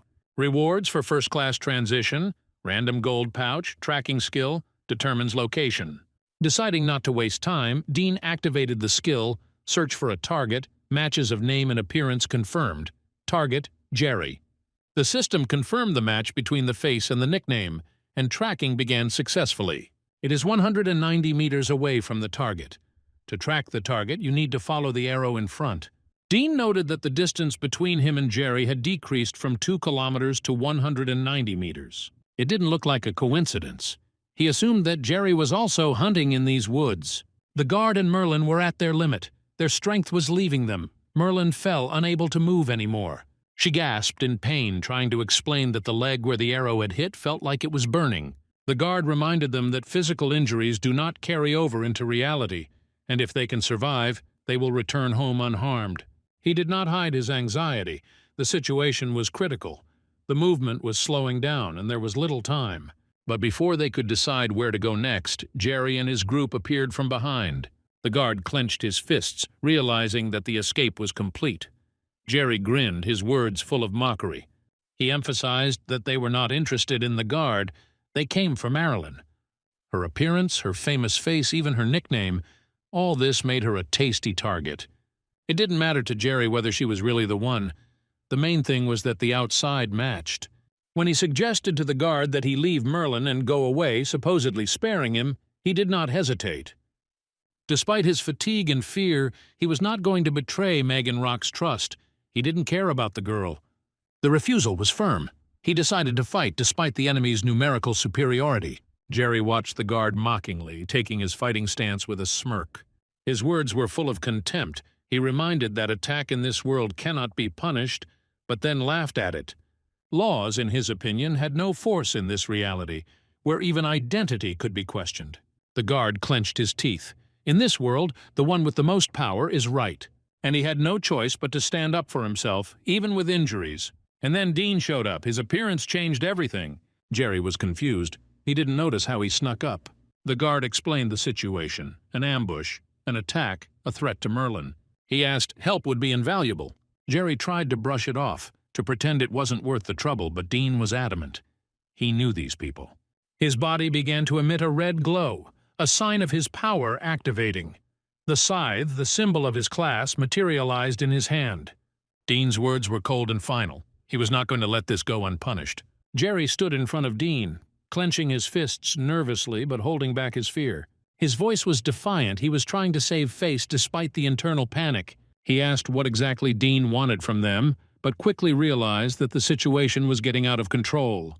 When Dean mentioned the wounded, those who couldn't be abandoned, it wasn't just words. It was a warning. Merlin and Alex thanked him, though there was a calculation in it. He wasn't acting purely out of kindness. If he helps these people, he will not only receive gratitude, he will gain influence. Megan Rock is a powerful figure, and the service rendered may result in significant benefits in the future. Besides, Dean had a personal disdain for the likes of Jerry and his stupid gang. This was his chance to put them in their place. Jerry threatened nervously if he came any closer. He threatened to kill him, but it didn't sound confident anymore. Dean, calm and cool, was just egging him on, provoking him. Jerry admitted he wasn't ready for a fight. He knew who he was facing: an opponent who had destroyed 3 goblins in one move and was already leading the rankings. Dean gave him a choice: to honestly admit that he was afraid and perhaps save his life. But he added that if Jerry got down on his knees and begged, then he would think about it. Jerry couldn't take it anymore. His pride, hurt by Dean's words, boiled over, and he could no longer think straight. He scornfully rejected the offer to kneel. Humiliation in front of his friends, and Merlin was worse than death for him. He punched the wall with his bare hands, hoping inside that his blow would be powerful enough to finish him off right away. He was counting on catching his opponent off guard. A direct attack to the face, surprise, fury, everything to end the fight in an instant. It was beyond his comprehension that anyone could survive a blow that would shatter a brick. But driven by emotion, he forgot one thing. Dean was not just a man. The fight had begun. Jerry was furious, trying to understand what was happening. He considered himself the strongest. I was sure that one blow from his fist could put anyone down. But now everything turned out differently. Dean, having abandoned his deadly weapon, went into battle as an equal, as if this was not a mortal fight, but a duel of honor. His words, calm and even a little mocking, only made Jerry more angry. He rushed forward, putting all his strength into a straight blow, but before he could even touch the target, he received a powerful counterblow. He flew away as if he had been thrown up by the wind. He barely had time to understand what had happened before he was lying on the ground, choking on his own anger and humiliation. Dean walked up, grabbed him by the collar, and lifted him up like a rag doll. Jerry's eyes widened in horror. There was no anger or fury in Dean's face, only icy indifference. The blow that followed threw him back again, and his mind still could not comprehend what was happening. How can this guy with such a thin figure have such strength? Each blow was like a hammer blow. Not just physical pain, but a crushing sense of one's own weakness. Arrows whistled through the air, one after another, flying off their bowstrings and aiming at Dean. But his movements were too fast. He smoothly moved to the sides, deviating, dodging as if he knew the trajectory of each shot in advance. The panic in the shooter's eyes turned to horror as Dean appeared right in front of him like a shadow. Dean calmly pulled out the bow. A cry of pain echoed through the forest. The shooter's hand was gone. The archer was gasping for breath, trying to cope with the pain, his face distorted with fear and anger. One of the gang went on the attack. Dean can't attack them and knock them down. In response to his threats, Dean only stared coldly. Without a shadow of a doubt, he activated the skill. An ominous mark flashed on the enemy's body. It was the mark of death. Red fire flared on the ground, illuminating the gloomy clearing with an ominous light. The death mark was activated. At that moment, Dean found himself right in front of his opponent, and with one movement, he cut off both of his legs. He collapsed. Dean stood quietly, holding the scythe from which blood slowly dripped. His voice was cold and dispassionate. If the enemy had a weapon in his hands, then there must be at least a drop of determination in him. The wounded opponent, a second later, was writhing on the ground, unable to believe that everything had happened so quickly. The death mark showed its power. Double damage turned the attack into absolute destruction. Even the armor couldn't withstand such pressure. The blow didn't just hit the body, it crushed the will. All the bandits were writhing on the ground, screaming in pain. Their bodies were mutilated, their limbs were cut off. It was too easy for Dean. But he knew that winning alone was not enough. It was necessary to sow fear, such that the thought of chasing him would never again arise in the minds of the survivors. He ignored their pleas for mercy and cries of pain. With only Jerry left to hide, Dean pursued him without haste. He knew running was pointless. There would be no exceptions. He found him, raised his scythe, and despite Jerry's screams, struck. It was nothing compared to how they had abused him. For some, the scene might have seemed extreme, even cruel. But Alex saw the composure behind which stood a cold logic. There was a strength hidden in that ruthless determination that could rival the might of the most dangerous players. Marlene and Alex were saved. Thanks to Dean's intervention, they no longer risked being attacked from behind. They could only thank him because it was the black scythe that decided the outcome of the battle. Merlin was worried that these people would die from their wounds any time soon. She felt sorry for them despite everything. Even if they had died, in Dean's eyes, animals were smarter than them. However, her approach remained too soft, as Dean noted to himself. He didn't understand why she was even worried about the fate of these people. Perhaps it is a manifestation of saintliness, or perhaps she is simply maintaining an image that befits her celebrity status. Alex wanted to know why he didn't kill the bandits, because, according to her, in this world, murder has no consequences. Dean simply answered, "It is not profitable." He explained that the mass extermination of players is not practical. This will result in a decrease in the overall number of participants in the game, and therefore a decrease in the number of available places in the future. His words made everyone think. Alex was amazed. This approach to the game, where every action is calculated in advance, was very different from the behavior of the majority. Understanding the gist, Alex agreed with Dean. They no longer paid attention to those who were left lying behind. They were no longer a threat, but trash, useless, discarded from the flow of events. Dean announced that he was leaving. Alex called out to him, offering to leave an account number to compensate him for his help in the real world. But Dean refused without even thinking about it. He acted without expecting a reward, which surprised Alex. He mentally noted that he would have to report Dean to the president upon his return. Looking at Jerry, Alex felt a surge of anger, but he remembered Black Scythe's words. He suppressed the urge to kill. Instead, he spat his contempt. Then he and Marilyn moved on. Chaos reigned at the makeshift election site. One candidate begged for votes, assuring that he would try his best as the region's representative. Arguments broke out in the crowd. Another candidate for the position claimed that he was better than the others. The altercation quickly turned into insults. One called the other a fool, the other threatened for it. The crowd was already starting to get noisy, but someone intervened, calling for order and reminding them that even if they united, they did not have enough strength. Nick Mint Chocolate Boy added that those who are easily manipulated are not worthy of becoming representatives. One of the rivals claimed to have support. His father is allegedly a member of Congress. This raised doubts. How can such words be verified? At that moment, an official voice was heard reminding that there were 2 hours left until the end of voting. The crowd froze. Everyone realized that there was no more time for useless arguments. No one knew how to make the right choice. The guy stepped forward with a smug smile and said he knew the solution. Everyone turned their attention to him. He had the rune of persuasion. He had been counting on it from the start. When he first received the rune of conviction, he was disappointed. It only worked on equal terms. A rune that enhanced the effect of words in conversation seemed useless in a world full of monsters and combat trials. However, he soon realized her true power. In one of the battles, he encountered a group of players who were finishing off goblins. He pretended to be worried and shouted that a woman was in mortal danger nearby. Thanks to the rune of conviction, his words sounded convincing. The players stopped and hurried to follow his instructions. At this point, he dealt with the goblins without any difficulty and gained an advantage. With such a tool, with the right strategy, he could influence the crowd, manipulate decisions, and sway people to his side. And now, he used the same rune. If everything went according to plan, he knew he would become a representative of the zone.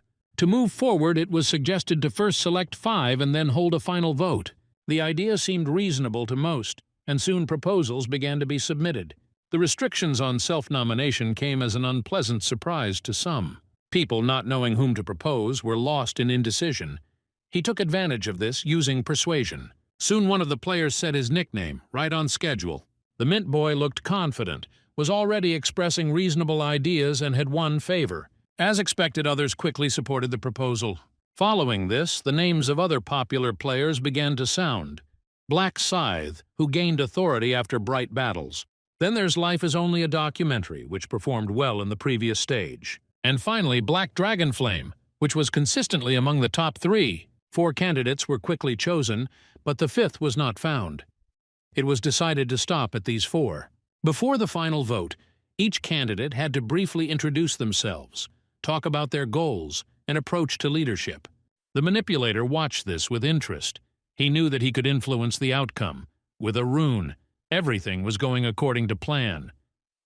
Mint began his speech with confidence, knowing that crowd control was as easy as taking candy from a child. However, he was interrupted by a player known by the nickname Life is Just a Documentary. His voice was sharp and open. He couldn't stand Mint's hypocrisy any longer. The atmosphere changed instantly. The crowd froze, waiting to see how the verbal duel would end. The documentary accused Michael of arrogance and falsehood, questioning his right to speak on behalf of others. Mint tried to counter with morality and etiquette, but this only angered his opponent. The situation escalated. All of Mint's confidence, reinforced by the rune, did not work. Before the crowd could even comprehend it, the next moment Mint was attacked from behind. A sharp blade cut his throat. Everything happened in a flash. Blood appeared on his body and he fell, choking. Those present froze. The documentary didn't even look away.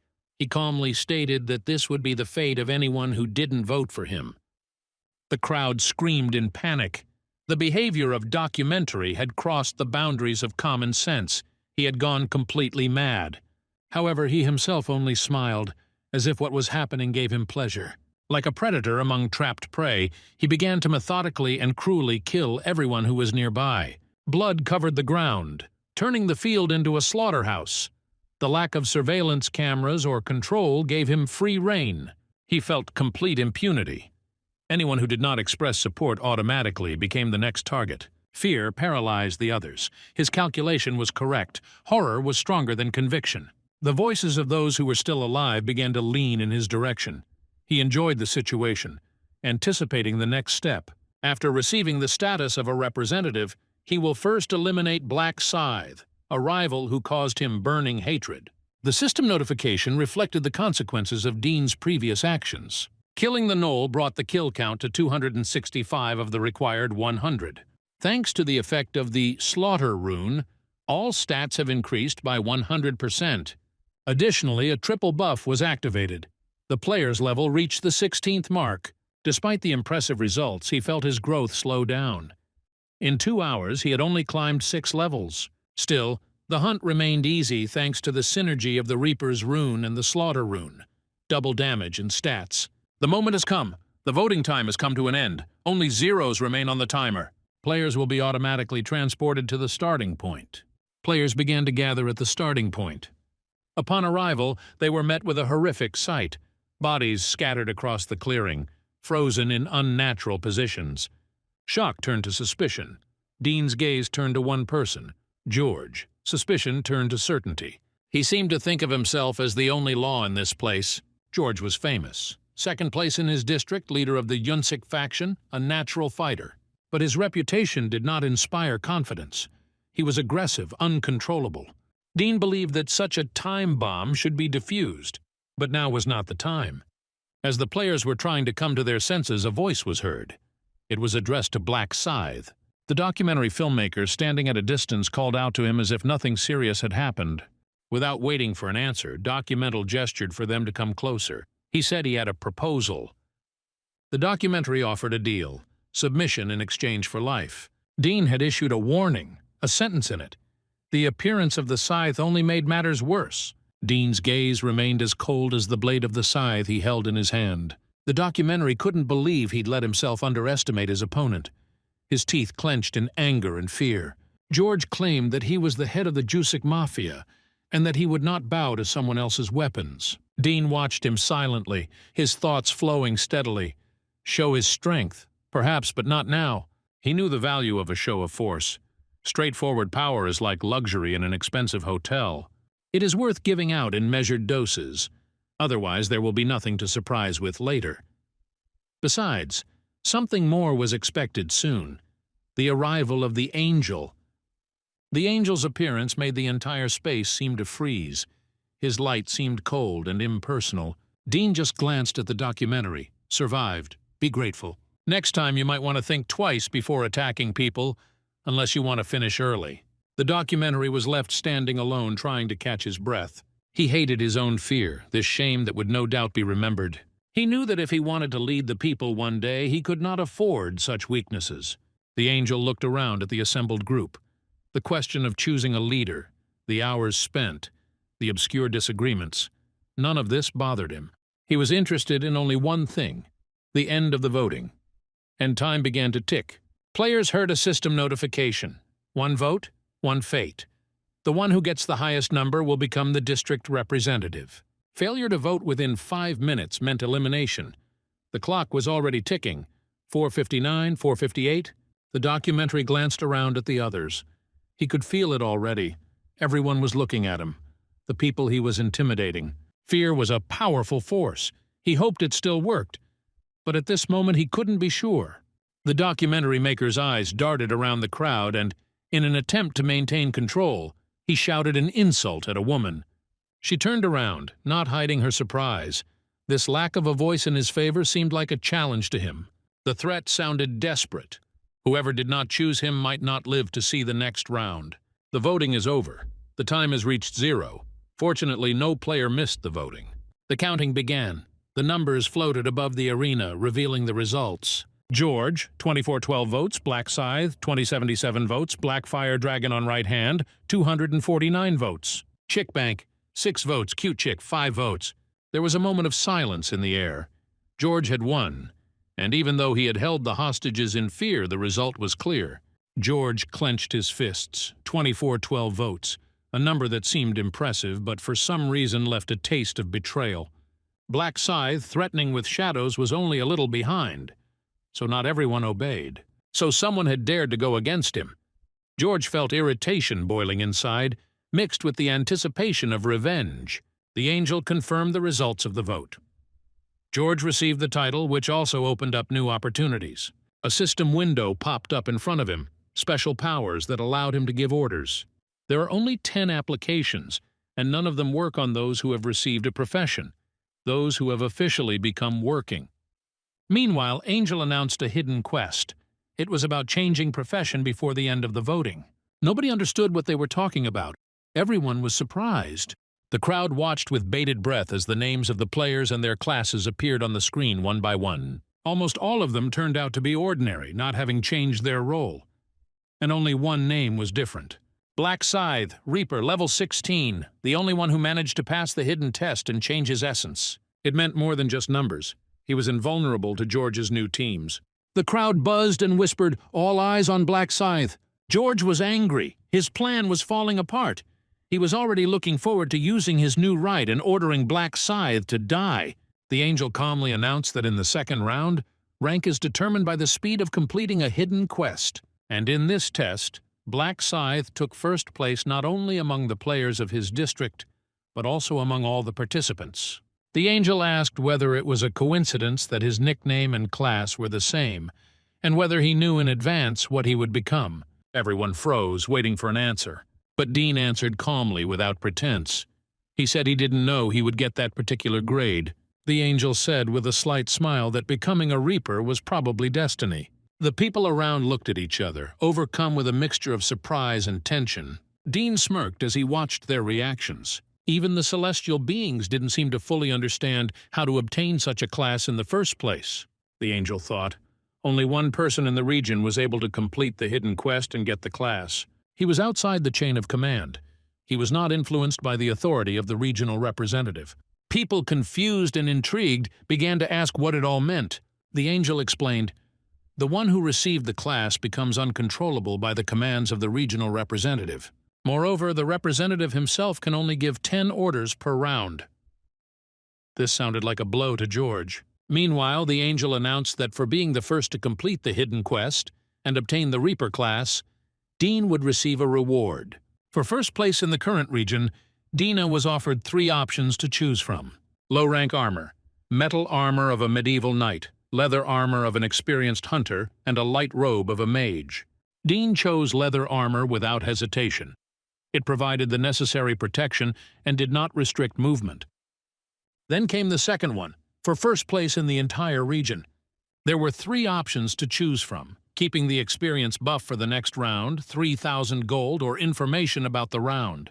Considering that the upcoming stage would be filled with monsters, Dean made a strategic choice. He took the experience buff. Increased experience will allow you to develop abilities faster and become even stronger. Afterwards, the angel said goodbye to everyone, promising that the third round would be much more intense and difficult. Results of the second round. A total of 803,500,205 people survived across all regions. There are 4,988 participants left in the current region. The next round will begin on March 1st, 2023. Congratulations on surviving. The soul will soon be returned to the body. Jerry woke up in his bed, and the first thing he did was look closely at his hands. They were safe and sound. I thought with relief that apparently until you die, you will return to your normal body. A determination flashed through my head to never get involved with the black braid again. Alex told Marilyn that she tried, but she didn't agree. It was he who worked hard and protected her. She expressed gratitude for the help, but emphasized that the Black Scythe is a mystery.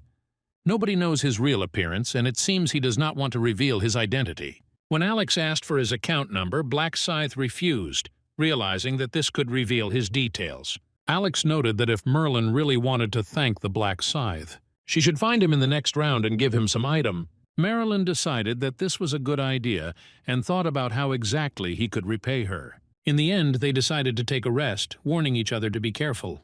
Alex was going down the elevator talking on the phone. He contacted President Ma and then Chief Sang-chol. The president, who had just returned home after drinking whiskey, was surprised by the call. Was he really still awake? Alex congratulated Ma on becoming a Dark Knight, to which he responded without much enthusiasm. Alex and Merlin. They were only able to reach level 8 because they were injured and could not continue hunting. The boss became interested, and Alex promised to tell him the details personally. After all, it concerned the Black Scythe. He went to see his boss as agreed, but he didn't know that he was already under surveillance. Dean, the Black Scythe, was watching the car from afar. He had predicted everything. Alex really had gone to Magyarn 10 minutes ago. Sammy was asleep, unaware of what was happening. Dean was already awake. A tracking window appeared in front of him.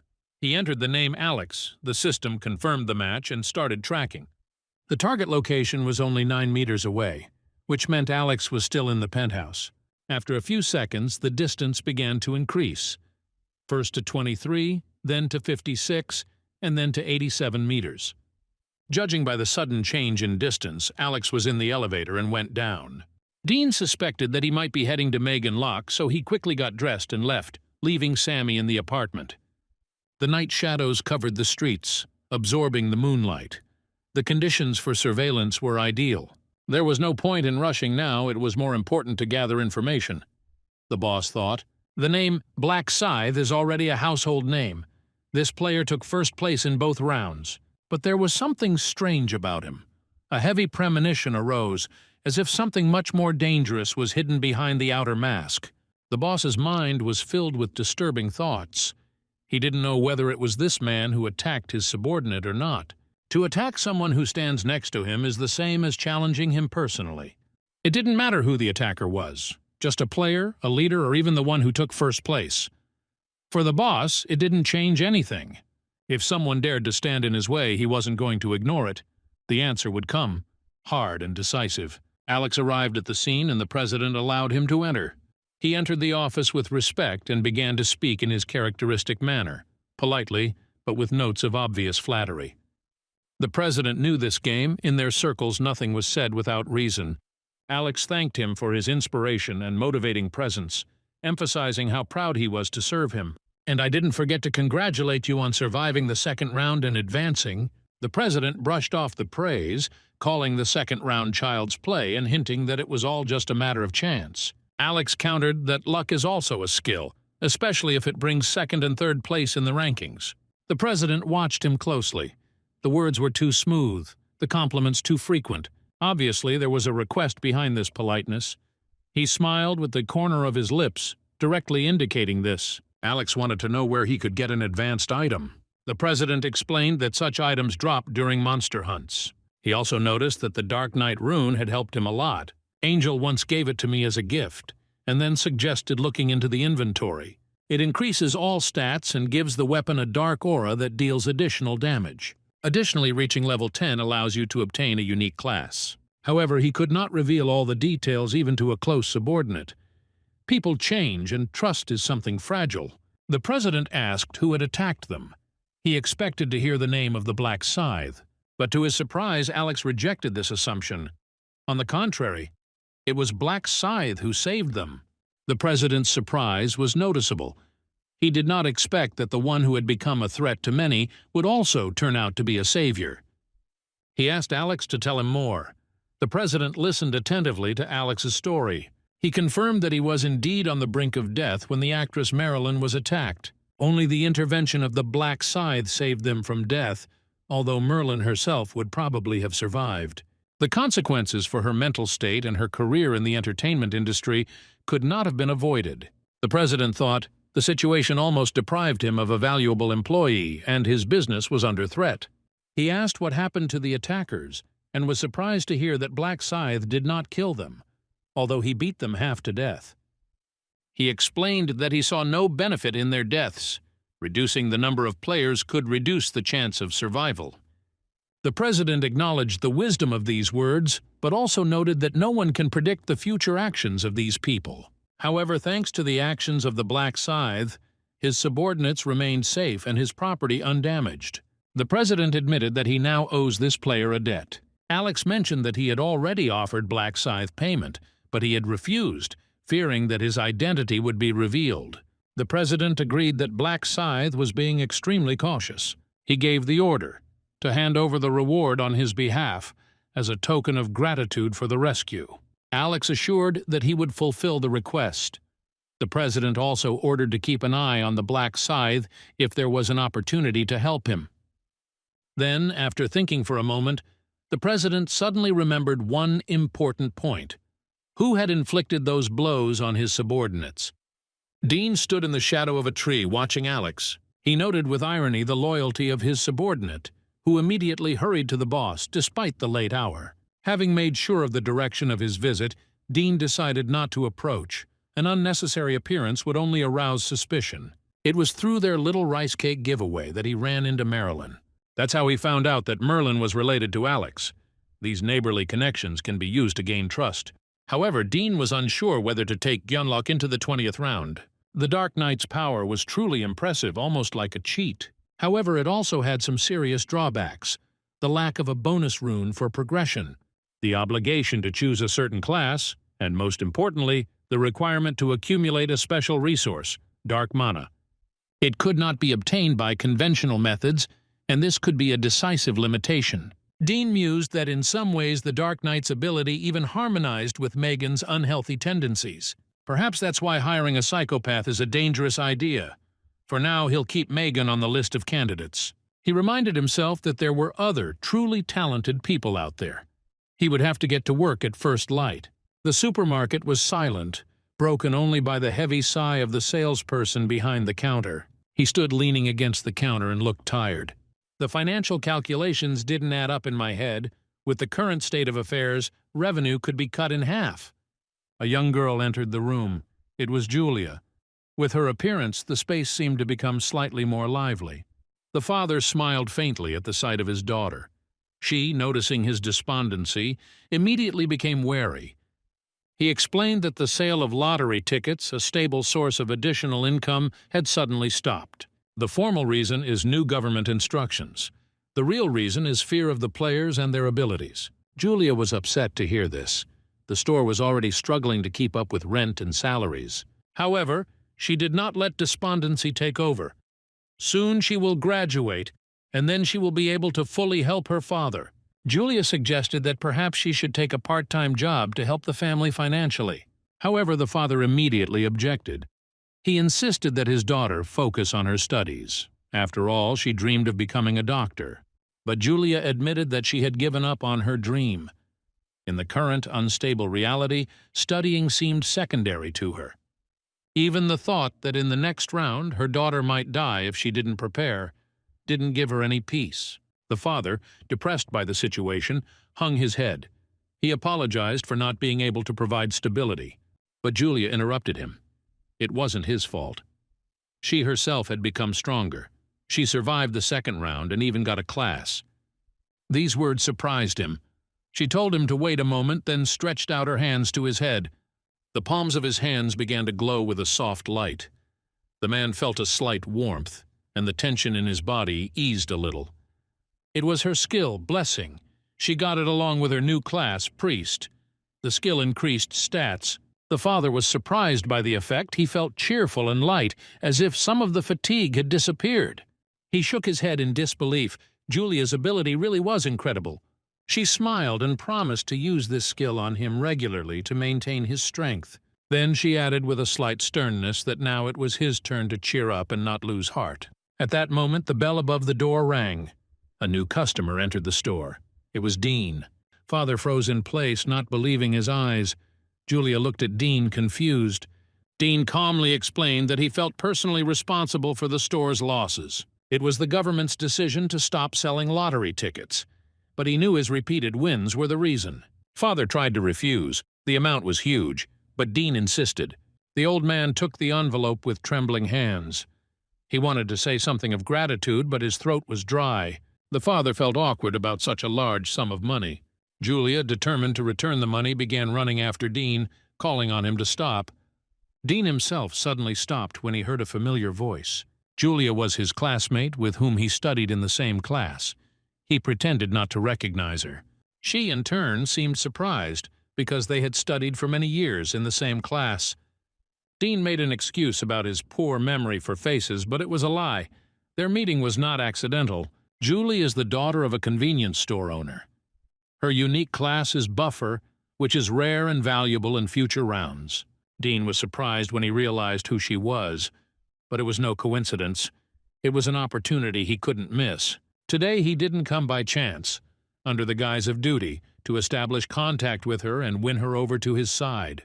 She followed me out, clutching the envelope of money, her face set in determination. Julie looked straight into his eyes, expressing a desire to talk. They were sitting on a bench in the park. Julie held out the envelope. It was too much money. Dean refused to take the envelope, calmly but firmly, his gaze unwavering. She frowned. 10 million was not an apology, but a burden they could not bear. He explained that this money was not help, but an apology, an attempt to ease his own conscience. The amount seemed too big to her, almost frightening, but Dean insisted it didn't matter to him. He continued calmly. If they don't accept him, the guilt will remain with him forever. She gritted her teeth. It sounded noble, but it was too hard to accept such generosity. She looked down silently, clutching the envelope, thinking that Dean had always been like this, relentlessly stubborn. Dean got up from the bench and was about to leave, but Julie stopped him. She proposed a compromise, to take only a part, 1 million, no more. He was surprised. She wants to decide for her father, but apparently she knows him better. He asked if it would be worth discussing with the owner directly. She nodded. Her father would probably feel awkward about the whole amount. He froze when he heard that the owner was her father. She added that she often came to the store. Then everything became clear.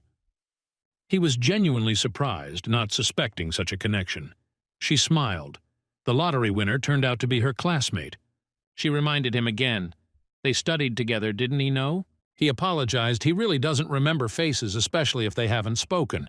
He was playing a role. She confirmed. Today was their first real conversation. She clarified. That means he didn't even know her name before. He nodded. There was no point in denying it. He paused for a moment, looking at her. Inwardly, he regretted having to pretend. But this way, she would be interested in him. She introduced herself. Her name is Julia. They are classmates, and here is her face. He looked at her carefully and promised that now he would definitely remember her. Graduation was approaching. Julia spoke to a classmate for the first time. She regretted that they had not met earlier. Contact after graduation is possible. She asked for a number he did not refuse. Fate helped to meet again. Dean has to go, but she forgot to return the envelope. They exchanged numbers. The heart is beating wildly. He asked for her number as a friend, but she feels like she likes Dean. Julie saw by chance how the guys were beating him up in the gateway. She called the police. She followed Dean to make sure he was okay. He's stronger than he looks. He worked part-time, pretending not to show it, overcoming the pain. Her feelings for him were growing, but she was afraid to approach him. Now she has gathered her courage. She will not miss the chance given by fate. You can't just accept 10 million won. You have to invite him to eat. Dean lay on the bed and texted Julia. He felt that her offer to buy him dinner was not just politeness, but a sign of budding trust. He took this as a chance to get closer to her and make her an ally. He stood up and walked over to his brother, warning him of his departure. Sammy watched him in surprise, guessing that he was talking about meeting a girl. Dean left the house thinking about Julia and the upcoming dinner. They walked into a steakhouse and chose a table by the window. Julia was looking forward to the opportunity to dine alone with Dean, feeling a little nervous. She found the atmosphere awkward and tried to keep the conversation going by asking about the lottery. Dean answered calmly without revealing the whole truth, mentioning only a successful dream. He confidently said that he no longer worried about money, but still thought about survival. While discussing rounds and areas, they found out that they couldn't meet in battle because of different sections. But Dean knew that this was temporary. As soon as there were too few survivors left, they would be united. Learning about her buffer class, he mentally noted, another important ally for the future. Good thing he didn't change. Julia suggested using a blessing. Her hands glowed and magical patterns appeared above Dean. The effect instantly increased all of his stats by 50%, and a 3-hour timer was displayed on the interface. Dean noted the power of the unique class, especially knowing that in the future, with an increase in level, the effect will double. He was pleased that he received such a buff, because it was because of this shine that his acquaintance with Julia began. A random bag of gold received as a reward for changing your first profession. It's literally a bag from which gold randomly drops, and it's affected by your luck. The higher your luck, the more gold you get. She then took out some kind of crystal-like object, a reward for changing her profession, and handed it over. Claiming that this is gratitude for help, if he does not take money, let him take at least this gift. Julia and Dean left the steakhouse and said goodbye, agreeing to meet again after the next round. Dean walked down the deserted street and checked his inventory. Among the items was a purple magic stone, a gift from Julia. Despite the modest description, he knew how valuable this stone was. Upon reaching level 20, the synthesis function will be unlocked, allowing you to insert magic stones into equipment. To get additional options, magic or rainbow stones come in 7 colors. Red increases damage, orange increases strength, And yellow, luck. Green increases agility. Blue gives intelligence, and dark blue reduces incoming damage. The purple stone is the rarest. It enhances all characteristics at once, which makes it the most powerful. Dean realized how lucky he was, especially considering the meaning of luck. He also noted that there were less than 31 minutes left until Julia's blessing expired.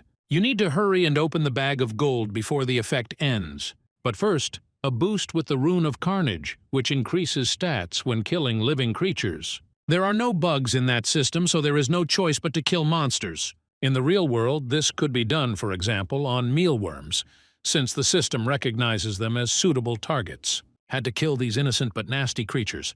Target destroyed, 100 out of 100. Dean called up the status window. Nick, Black Scythe. Luck was 15 and now rose to 45. Expect good results.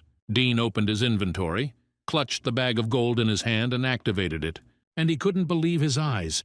He had encountered such things before, but his winnings had never exceeded 6,000. Calculating the value, congratulations. He got 9,999 gold. That was the maximum value. He froze, stunned. This was the best that could be achieved, a result that was practically impossible. Dean went into his wallet, checked his balance, 16,249.30 lots. He finally felt confident. This amount would be enough to purchase epic equipment, power that others could only dream of. The items would only be available in 2 weeks. He decided not to waste gold and wait. Dean came home. Sammy was sitting at the table and looking at him with interest. Sammy asked with interest about the date. He was curious about who his brother was dating. Dean waved it off. He was worried about whether his brother had eaten. Sammy ate only noodles and thought that was enough. Dean remembered him asking for money for food just a month ago. Bitcoin has risen to 150 billion. Like last time, it will fall sharply in the next 2 weeks. Something had to be decided, but not now. First, Dean wanted to get a driver's license. Dean sat in the testing center, focused, pencil in hand. He didn't remember how many times he was taking this written exam. The inspector looked at the screen in surprise. Rarely did anyone cope so quickly. The screen showed, result, 95 points, almost the maximum. Only 4 days of preparation and such a result. But for Dean, this was not the first time. He remembered. In his past life, driving had become a habit for him. After successfully passing the test, he immediately registered the sports car. The smooth body of the Lamborghini Avenger gleamed in the morning sun. If you place an order today, delivery will take about a month. Dean nodded briefly and agreed to sign the contract. The salesman beamed with joy, amazed by the customer's confidence. He admired the client's insight. Dean looked at the monitor screen where a figure was displayed, the profit from the sale of bitcoins. The smile never left his face as he told his brother the good news. Sammy froze when he heard the number, 300 billion. He couldn't believe his ears. He recalled that even his entire lottery winnings were 5 times smaller. Sammy remembered how he always tried to talk him out of investing in Bitcoin, but now everything had changed so much. Sammy was amazed and began to wonder about the next step. Dean said he was going to invest in stocks despite his ignorance. He spoke with the confidence of a man who had seen the future. Even the company had already been chosen. The name appeared on the screen, Cheongba Consulting, a company that was destined to grow tenfold. After the 4th round, the company will implement a unique system which will be a turning point and give a powerful impetus to development. I know for sure that the day will come when the investment will pay off. By using a block of shares, one can obtain management rights and therefore real power and influence. As a key shareholder with a 31% stake due to an investment of 280 billion, I will have the opportunity to shape the company's course. Influence, profit, control, it's all in my hands. All that's left is to take the step. Dean heard Sammy's prayers. He asked for dreams to come true, and this time, Dean decided all that remains is to buy the item. It's midnight. Dean is lying in bed and opening the store tab. All earnings are saved to purchase today's item. The selection is random, but Dean knows what will come up today. An epic skullbone necklace appears on screen with bonuses to talent and speed. Price, 4,600 gold, unusually cheap for this class. There is a 50% discount for the activity change quest active in the inventory. The discount has been activated. The necklace purchase is complete. There is a lot of gold left in the inventory. Dean planned to spend the rest on regular equipment. But I changed my mind. It's better to save up another 6,000 gold for another new skill. Choosing the skill is a smarter investment. There's a third round ahead with lots of monsters, a chance to make money. March 1st, 2023 is coming, a day that cannot be ignored. People appear in a new location and start to panic. The place is unfamiliar. Instead of a forest, there is now a destroyed village. The village is surrounded by fortress walls. There is a gate and a crystal. General anxiety is increasing. The mission is still unknown. The outrage increases when the choice of representative is discussed. The documentary threatened with a knife, forcing him to choose himself. That's how he won the election. The real leader should have been Black Scythe, not the killer. One of the players is outraged that the documentary has gained power. Another reassured him that the leader had limited powers, only 10 episodes. Documentary screams at the others, demanding obedience. He knew it, when that angel let it slip that everything would be like this. A bold voice sounds from the crowd. Someone dares to object to him. A tense conversation begins. The documentary is irritated and curses the angel who gave him power. A guy named Jerry steps out of the crowd and politely greets a mafia member. He introduces himself as a 20-year-old newcomer who wants to join a gangster group. The documentary asks questions with suspicion, but interest is shown. Documentary is surprised. The guy dreams of becoming a gangster. Jerry admits that he considers documentary his idol, declares that he wants to serve him all his life. The documentary is distrustful but intrigued. Jerry kneels down in a show of devotion. The documentary is amazed by his determination and accepts him. The authority of the documentary is now flimsy. Jerry says he doesn't care what other people think. He only cares about being a leader. Eventually, documentary takes Jerry under his wing. Jerry thanks him respectfully. The other players watch in bewilderment but admit that they are now on the same team. Dean watches the situation with interest and notes to himself that everything is going well. An angel appears in the square. She notices that the number of participants has decreased. People are surprised. They couldn't have died in the real world at such a young age. Reports that the number of participants has decreased by approximately 90 people compared to the last time. Announces the start of the third round and the conditions of the main quest. Protect the relic for 3 hours. The map shows that there are 4,900 players in Zone C45.5, and there will be 1225 winners. The players are surprised because only 1 in 4 has a chance of winning. The angel reminds that only half of the players survive each round. Last time everyone survived, so now the limit is stricter. She assures that this is not a mistake, but a planned complication. Round conditions. Every 30 minutes, the fortress is attacked by waves of monsters whose goal is to destroy the relic. Players must survive 5 of these waves to complete the quest. The angel continues the briefing. Participants are promised an additional reward for successfully defending the relic. In case of failure, there is a punishment, but the winners will still be chosen based on the number of monsters killed. There will be a lot of monsters, but 1 out of 3 will be weak, so survival is possible. However, for weak monsters, gold and experience will be reduced. The documentary believes that it will be easy to cope thanks to the right of command. Angel reminds the round representative is documentary. If he dies naturally, the place is freed up. If the player kills him, the killer gets the right to command. The crowd watches the documentary with interest and tension. The angel warns, in 10 minutes the monster attack will begin. They are advised to work as a team and survive, but Angel doubts whether the players will be able to cooperate. The documentary feels tense as armed players approach from behind. He realizes the threat.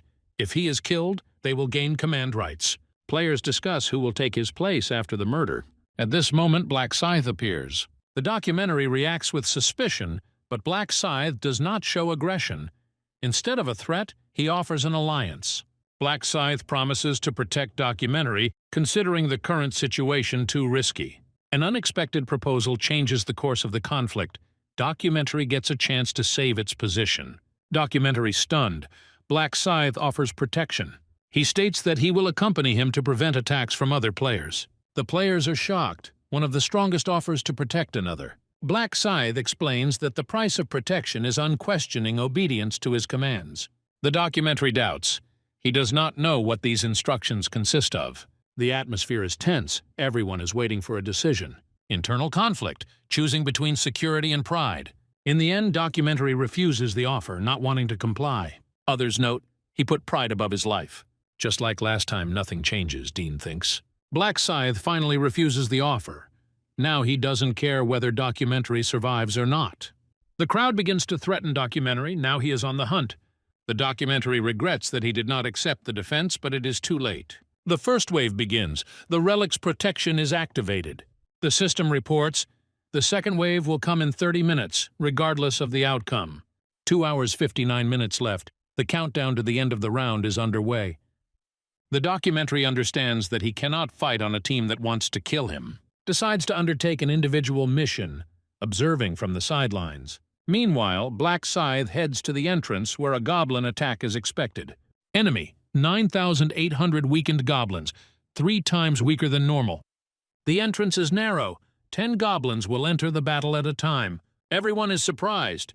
Black Scythe is going to hold them off alone. The Documentary watches from the tower, convinced that Black Scythe is posing and will soon escape. The battle begins. The goblins come in waves, but Black Scythe easily cuts them down. The Documentary is amazed. Such level and such power, he begins to doubt. Chaotic carnage ensues on the battlefield as players battle goblins. Black Scythe is already level 16. Documentary decides to join the fight, hoping to gain experience. He easily kills the goblin with the Rune of Insight. Suddenly, he almost gets hit by an arrow, but it wasn't a goblin. They don't shoot arrows. He's furious. While he is looking back, a spear flies into his side. He is caught. The Documentary is seriously wounded. A spear in his side, but he pulls it out and counterattacks, impaling his attacker. Screaming with rage, he finishes off the enemy. Rage overpowers the pain. The second opponent, the archer, prepares to shoot, but the spear flies faster. Documentary gets ahead. He realizes that the main threat is people, not monsters. How can he gain experience now? He regrets that his role as a representative only drew unnecessary attention to him. Doubts appear. Perhaps it was worth accepting Black Scythe's offer, but pride does not allow it. Decides to avoid players and seek out safe areas to hunt monsters. Recalls a strong participant. 3rd place in the last round. He approaches him, notices the black flame of a dragon on his hand, and understands this man can protect him. Makes a choice. Seek protection from the strong, but do not bow to enemies. He gives an order he will not be able to disobey. The Skullbone Necklace increased attack speed by 25%, allowing you to quickly take down goblins. The kill count skyrocketed to 502 of the required 100. The 3-fold experience buff was activated, but the rune did not increase all stats by 100%. For kills came gold, basic and additional, with an overall increase. The Documentary noted that he had almost saved up 2,000 gold and planned to earn even more in the second wave, to buy 2 new skills and get the soul rune faster. Meanwhile, the goblins were advancing from behind. Black Scythe, not wanting to wait, turned around and with one swing of his scythe destroyed all the enemies on the approach. A roar filled the square as the players turned around, trying to understand what had happened. All the goblins did not start disappearing one by one. The first wave was over. A notification appeared on the screen. You have successfully dealt with the first wave. Surviving players, 3,933. Dead players, 967. All survivors will be awarded 500 gold. Despite weakened enemies, almost 1,000 people did not survive the first wave. Some were shaking, some were sitting on the ground, breathing heavily. The rest were already beginning to prepare for the second attack. The Documentary also survived. Exhausted, with a bleeding wound in his side, he looked at the statistics window. Staying alive was a miracle. But there was no time to rest. The enemies among the people did not disappear. One of the players, screaming, rushed at him with a weapon in his hands. However, before he could strike, Jerry and the guy with the black dragon on his hand stood in front of the Documentary. His human shield, as Documentary himself thought with a bitter grin. He was breathing heavily, feeling the blood running down his side. The pain was unbearable, but persistence would help him survive. The second wave began. This time, the battlefield was filled with 3,933 players and 7,866 goblins, 2 for each. Even though the goblins were 3 times weaker than normal ones, their numbers were still alarming. However, for the strongest players, this was only an opportunity. Dean, his face hidden under his hood, rushed into the thick of the enemy without hesitation. His scythe whistled through the air, tearing through the goblins' bodies like paper. The battlefield soon looked like a slaughterhouse. Dead bodies littered the area and blood flowed in streams. A system message appeared on the screen in front of Dean. You have reached level 20. Rank increased. Apprentice, middle class. Unlocked function. Mixing, you received. Skill, Knight of Death. He felt a stream of power flow into his body. The death seal became even more deadly. Its damage increased to 120%. The new skill was much more inspiring. Knight of Death. The ability to create a dark area with a radius of 500 meters, enveloping the battlefield in an artificial night, independent of the time of day. The darkness dissipated only at his will. As the second wave ended, Dean stood among the mountains of enemy bodies, immersed in the silence and darkness he himself had caused. Death Knight completely transformed the battlefield, becoming his personal hunting ground. The goblins did not see where the blows were coming from and died before they could even understand what was happening. System, second wave complete. Surviving players, 3,343. Dead players, 590. Reward, plus 500 gold to each survivor. Dean opened the shop menu. He had already saved up quite a bit. Gold. It dripped quickly because the damage and experience buffs worked almost constantly, and he himself was a killing machine. Entering the store, he quickly scrolled through the list and stopped at the skill Presence Detection. Presence Detection shows all living creatures within a 30-meter radius, allowing you to track enemies even in the dark. Pairs well with Death Knight. With this skill, they won't even know where I am. He activated the skill. Immediately, only dead goblins appeared on the tactical map in his mind, like empty gray silhouettes. Not a single living enemy. Clean. Then you can save up another 2,000 and take the second skill. But there was no time to think. There was a rumble. The third wave was beginning. Players, 3,343. Goblins, 6,686. The goblins were attacking again, but now there were slightly fewer of them than before. However, there were fewer players left. Wave 3 complete. Players 3,001. Goblins 6,002. Wave 4 complete. Documentary has used up all the orders. No one will sacrifice themselves to protect him anymore. They only have an hour left to hold out. The fifth wave was the beginning of the real hell. The fifth wave has begun. Players, 2,700. Gnolls, 10800, weakened by a third. The Gnolls, creatures taller and meaner than the goblins, rushed forward in a wave. Despite their weakening, their numbers seemed insurmountable. The documentary was at its limit. His command authority was exhausted, his subordinates were exhausted, and the enemy was everywhere. Moreover, the players who still dreamed of taking his place began a real hunt for him. He could no longer count on anyone's protection, and even Dean, the Black Scythe, refused him. He needed the service of the right of command. But now the documentary is of no use to him. It sounded like a final verdict.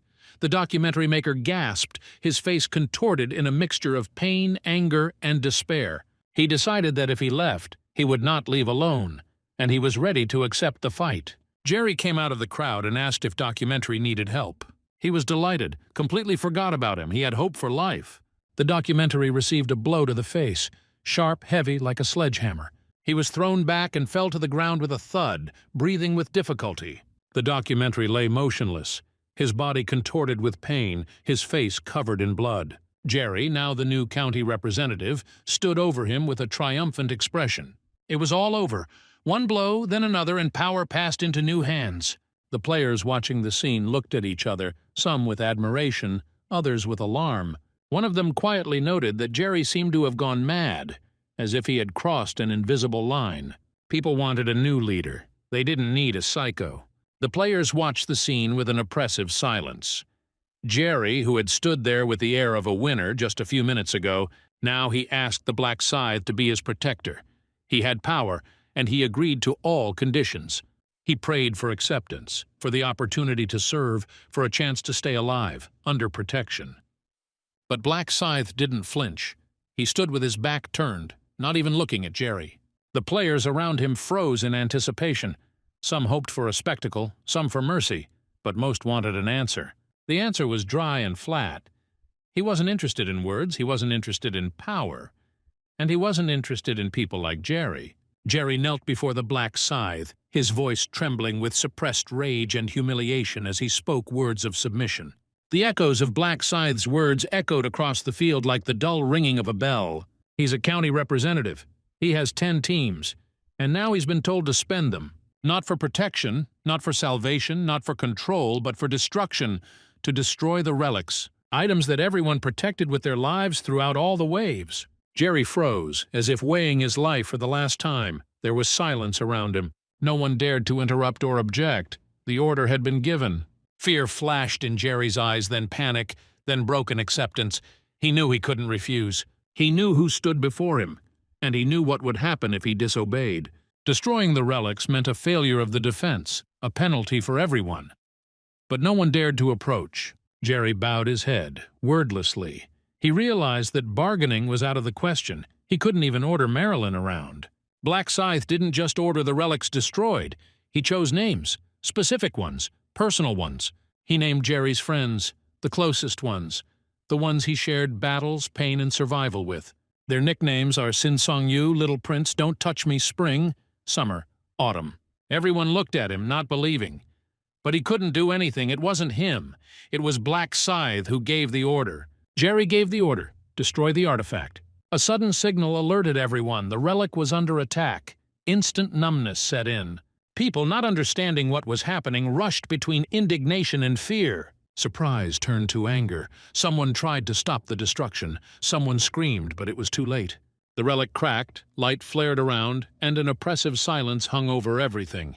The system reported that the main quest had failed. An agent of heavenly punishment was due to arrive. This caused panic among most people. No one knew what kind of creature was hidden under this name. Panic grew, people argued, rushed about, and tried to guess what awaited them now. Dean's actions activated a hidden side quest. New task, survive for 30 minutes. Reward, 3,000 gold. The timer began to count down the last seconds of peace. The sky trembled. The air became denser, and the weight of an approaching force could be felt in it. Sparks rained down from above, heralding the arrival of something powerful. People, overcome with fear, began to back away. Some started to run, while others froze, unable to take their eyes off the horizon. Black Scythe stood calmly, as if he had been waiting for this moment. There was no fear or doubt in his gaze. He was the only one who looked ready to face what was coming. Players began to understand the true cost of the decision they had made. Surviving the agent of heavenly punishment for 30 minutes would reward 3,000 gold, which was more profitable. Black Scythe himself did not touch the relic because he knew that the system would record those who struck. 10 players who followed the order were penalized. Their stats were reduced to 50%, and this was permanent. Panic gripped them. They felt betrayed. The accusations began. Jerry became an object of hatred.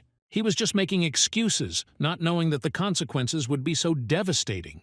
But that wasn't all. The district representative who failed to protect the relic was also punished. His stats were halved. This realization finished Jerry off. He not only became weaker, he lost all hope of recovery. Meanwhile, Black Scythe remained calm. He assessed the situation one step ahead. He began preparing for the battle with the Angel of Retribution. He spent extra gold in the shop. Items were selected with the upcoming fight in mind. He acquired the Assassin's Hood, an item with basic defense and a bonus to agility. He acquired a pair of elegant long boots. Although it was a normal class item, its effects were useful, +2 agility and +5 running speed. Dean moved on to synthesis. He alternately connected the equipment with the magic stones. Fusion with the skull necklace added the effect of all stats +1. Fusion with the seasoned hunter's leather armor gave damage reduction +1. Merging with the scythe increased her strength by +2. Although the stones were low level, each one contributed. Even if it was a small amount, it was better than nothing. The anxiety began to build. There was tension in the air, not just a fight, but a punishment, a test of survival. The players looked at each other.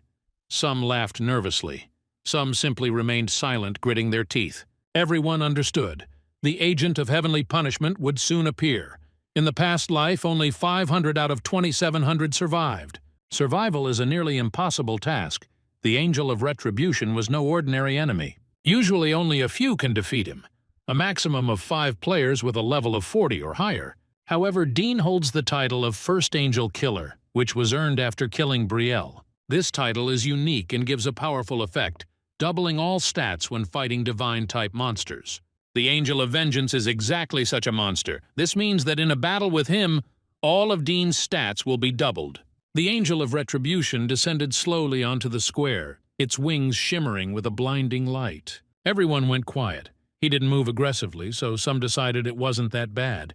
They just had to dodge. The thoughts of deceptive lightness were interrupted at the moment when the angel struck the ground with his staff. A wave of light erupted from the point of impact, piercing space. The people who were nearby felt it immediately. It was the field of limitations. They were inside the restriction field. They cannot leave the area of effect until the field is dispelled. All stats reduced by 50%. Hundreds of voices merged into a desperate chorus. People in panic beat on the invisible walls of the field, begging to be released. Almost 300 people were trapped. Dean watched what was happening. He knew he couldn't save them. The Angel of Retribution raised the tambourine into the air. There was a flash and the space shook. A wave of magic swept across the square and the attack began. Then rain poured from the sky. Not of water, but of hot, fiery drops capable of burning through flesh. People fell, screamed, tried to cover themselves, but within the field it was impossible to dodge. Dean stood at the edge of the field, his gaze cold and focused. He knew it was nearly impossible to avoid those arrows. He watched the angel, who was completely focused on destroying the imprisoned people without looking back. As expected, that was the chance. Dean braced himself. If the field dissipated, he would attack. As soon as the field cleared, Dean rushed forward, shouting a command. The moment he had been waiting for. Not a second's hesitation. His body rushed forward, merging with the shadow, leaving behind a barely discernible trace. He knew that the Angel of Retribution would not turn around. He did not even have ears to hear him approaching. The distance was only 5 meters, the perfect distance. In an instant, Dean activated the death seal. Everything around seemed to freeze for a moment. This attack was supposed to be the most powerful beginning. He put all his accumulated power into it. The blow was precise, sharp, flawless. He hit the angel's eye with his scythe, the seal of death. A powerful flash of light and an aura of pain. The angel jerked back. The damage was impressive. One hit took away 40% of the total health reserve. The effect of the death seal worked. The enemy was not just wounded but marked. But victory was still far away. The angel reacted instantly. Energy began to thicken around him. He activated the restriction field. Dean jumped to the side, trying to get out of the zone before the space slammed shut. He knew that now the enemy would hunt him. Once the Angel of Retribution realized that no one had fallen into the trap, he removed the field, only to immediately place a new one. Dean had predicted it. He knew the blind enemy would act at random, shooting blind arrows of light in the hopes of getting him. But now the angel had only one eye, and soon even that would be gone. Dean moved to attack while the field was just beginning to shrink. His steps were silent, his movements precise like those of a predator who knows that his prey is weakened. As soon as he was within the attack radius, he activated Night of Death, a special technique that merged darkness and steel. The light tried to pierce the space, but now it was nothing more than a chaotic noise. Dean spun with the scythe, the energy of darkness enveloping him like a shadow, absorbing the light. A sharp, precise swing. Darkness cut through the air as if tearing apart space itself. He aimed straight at the remaining eye, at the center of the light where the angel's magic emanated. "Attack! You're finished!" Like a punishing storm, the blade of the scythe pierced the enemy. With the final blow of the scythe, silence fell over the battlefield. The angel's wings lay on the ground, charred and lightless. The dust slowly settled. Dean stood alone, his weapon still oozing darkness. The messages popped up one after another. "You have defeated the proxy of heavenly retribution. You have leveled up. Gold plus 8,200. Additional gold plus 4,100. Congratulations! You have been confirmed to be the first player to defeat Proxy Heaven's Reckoning." Power radiated from his body in waves. The world seemed to hold its breath. There were no more screams, no more panic. Only those who survived remained, and the gaze of those who understood everything, who now became the center of this world. He didn't finish the angel off right away. He knew that if he had killed him too quickly before the radiance, he would have gotten much less. Title received, winner of the proxy of heavenly retribution. As expected, he received thick ether, my main goal. This is the only material that can be used to create divine rank weapons. The Rune of Radiance will also come in handy, even though I don't use holy-type skills. Intelligence increases, and so does overall efficiency. Everything is going according to plan. The players survived, as did a significant number of other participants, which was quite an achievement. The square exploded with joy. People were jubilant. They had survived. They were saved by one man, Black Scythe, who single-handedly defeated the proxy of Heavenly Reckoning. Olivia, one of the Watcher Angels, was in awe. For the first time, she recognized the Black Scythe's strength and humanity. I tried to interview him.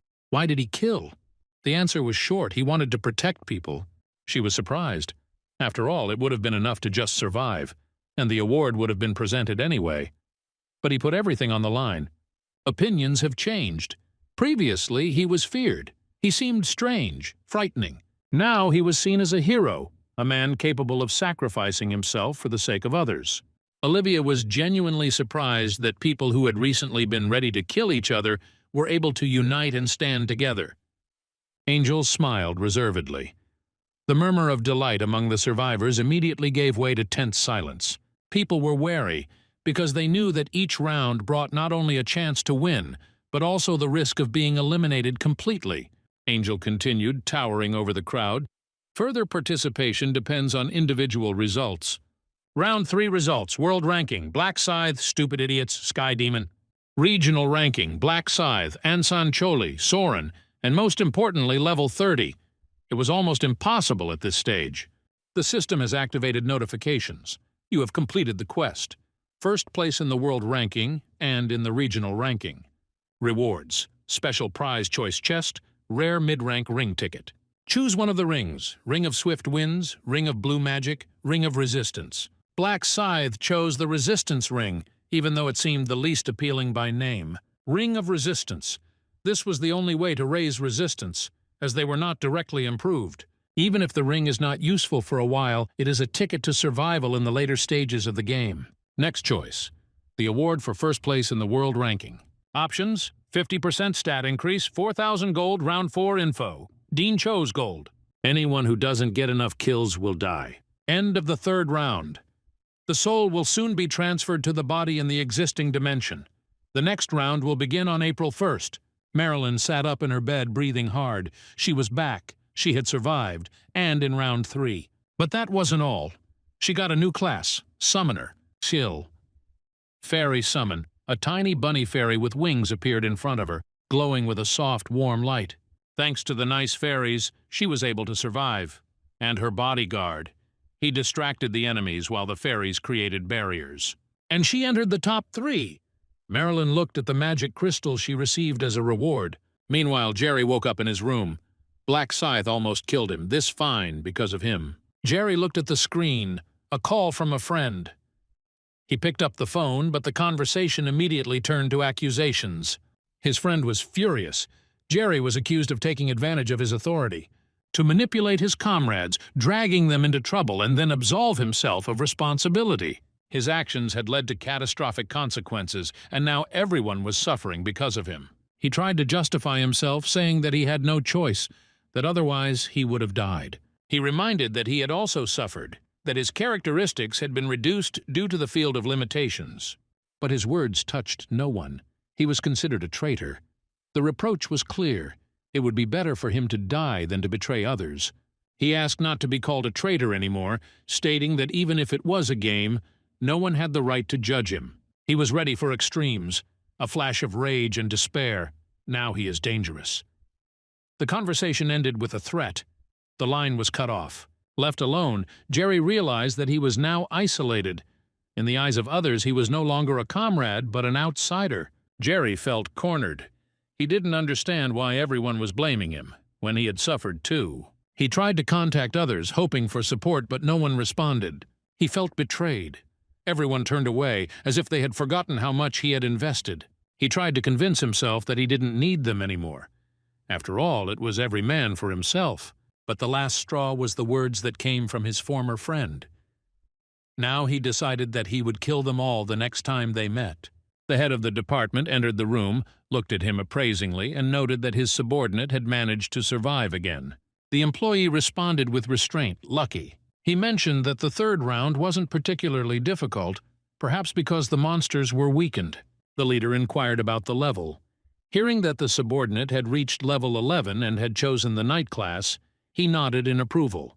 The conversation also mentioned Marilyn, who had the same level but a different class, Summoner.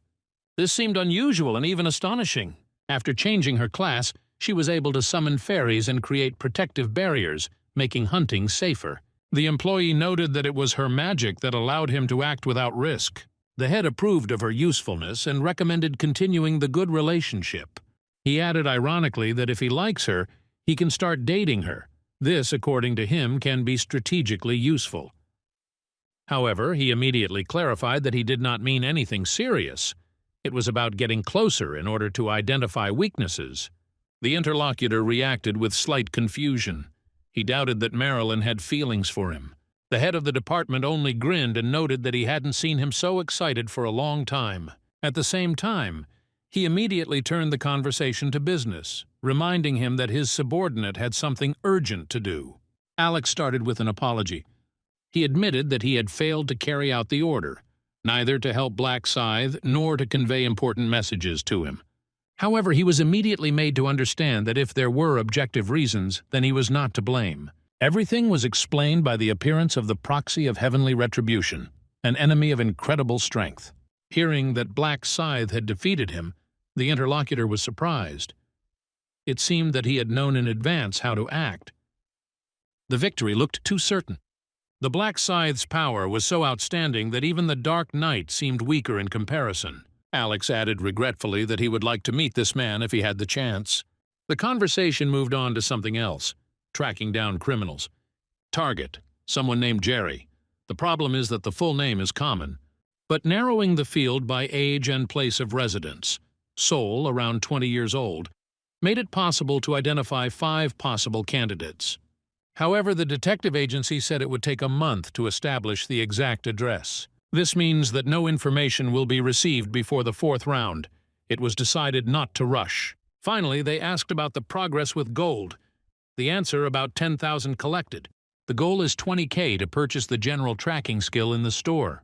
He was told to buy it back as soon as the required amount was available. Alex admitted with embarrassment that in the confusion he had forgotten to tell them some important news. Last month, one investor acquired a significant stake in a company called Heavenly Demon Consulting.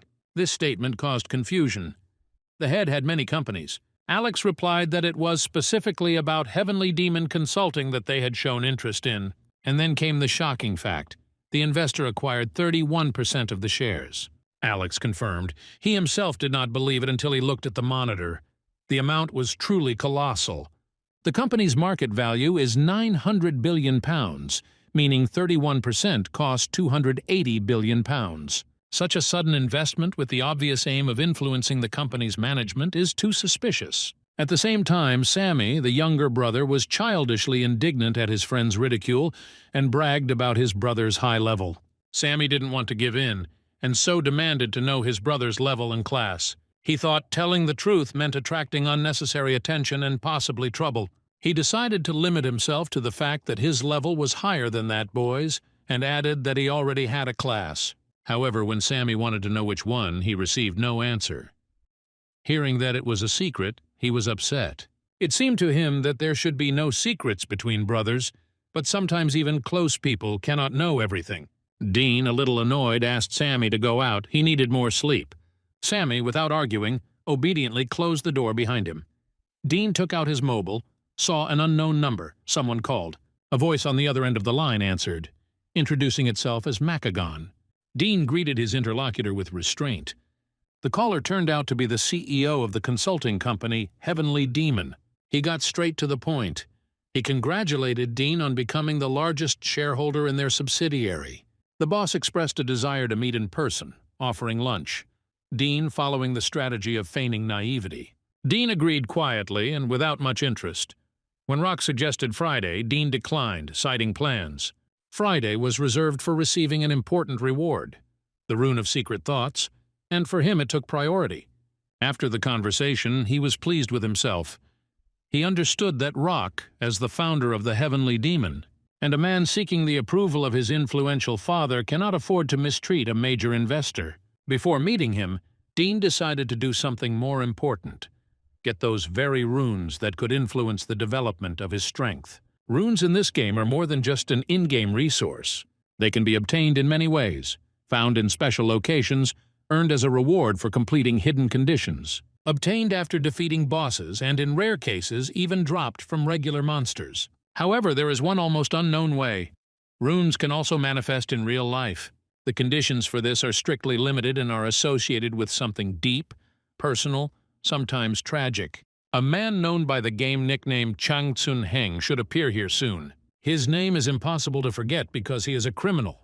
He is the one who kidnapped Dean's brother. That voice, cold and mocking, still rang in his memory. The voice that had once threatened him into the phone. Demanded a ransom, information that no one knows. Today, the Rune of Secret Thoughts, one of the rarest and most valuable artifacts, was supposed to appear in this place. Capable of unlocking the deepest secrets of the mind, and that's where Dean came to beat him to it. Who not only kidnapped his brother, but also used runic power to invade someone else's mind. Dean couldn't believe it. How did Chan know he was a regressor? The answer is simple. Chan used the Secret Thoughts rune on his brother. Through him, he learned about the regression and about Dean. Everything that Dean had hidden now lay before the enemy like an open book. But despite this, he did not allow fear to take hold of him. On the contrary, everything inside him shrank into a single burning impulse. Get ahead of Chan, get the rune, finish him off once and for all. Dean had no other goals left, just this one. The girl lay tied up on the floor. Chang Tsung removed the bandage from her mouth. The girl asked for forgiveness and mercy. He was not happy. That's all she'll say. Let him think of something else. She has a child she is ready to pay. He does not need this boring crap. She asked for forgiveness. He does it because she looked at him the wrong way. She's really sorry. Why do shit that he'll have to apologize for, he thought. He felt so bad that day. 2 days ago evening, his thoughts were about which girl to choose today. Nice body. He saw a girl on the street. She went into the alley. He followed her. He attacked her. Her eyes, she can't see anything. She fell to her knees. He loved it when the situation allowed him to have his way with everything he wanted. He had such a boring life, he didn't care if he died. But the rune of illumination appeared, from which your body glows, blinding your opponents. This rune is perfect for fun. He came to the cafe. Welcome, said the saleswoman. She was a beauty. A large American, but with ice, he ordered. Okay, that'll be 5,001. He noticed she'd recently gotten a job. She was surprised. But he was here often. Usually another person works here. He is a regular customer. She didn't know. All part-time workers quit. The world has changed dramatically lately. It makes sense. They could die any day, so they won't waste their time on part-time work. He wanted to get her number. She was confused. He took it as a refusal. He walked out of the coffee shop angry at everything and everyone. He felt like he was being looked down upon again, as if his appearance was a reason for disgust. Inside, everything was boiling. He stood in the alley, chewing over the insult and humiliation. His thoughts were confused. He didn't know who to blame, her, himself, the whole world. A little time passed, and she left the establishment. He lurked in the shadows, not looking away. He attacked her. So she was here. Suddenly he heard footsteps. The footsteps were getting closer and closer, and Dean was about to step forward. The criminal didn't suspect anything. A man in a white mask with a huge scythe behind his back appeared from the darkness. The stranger's movements were calm but threatening.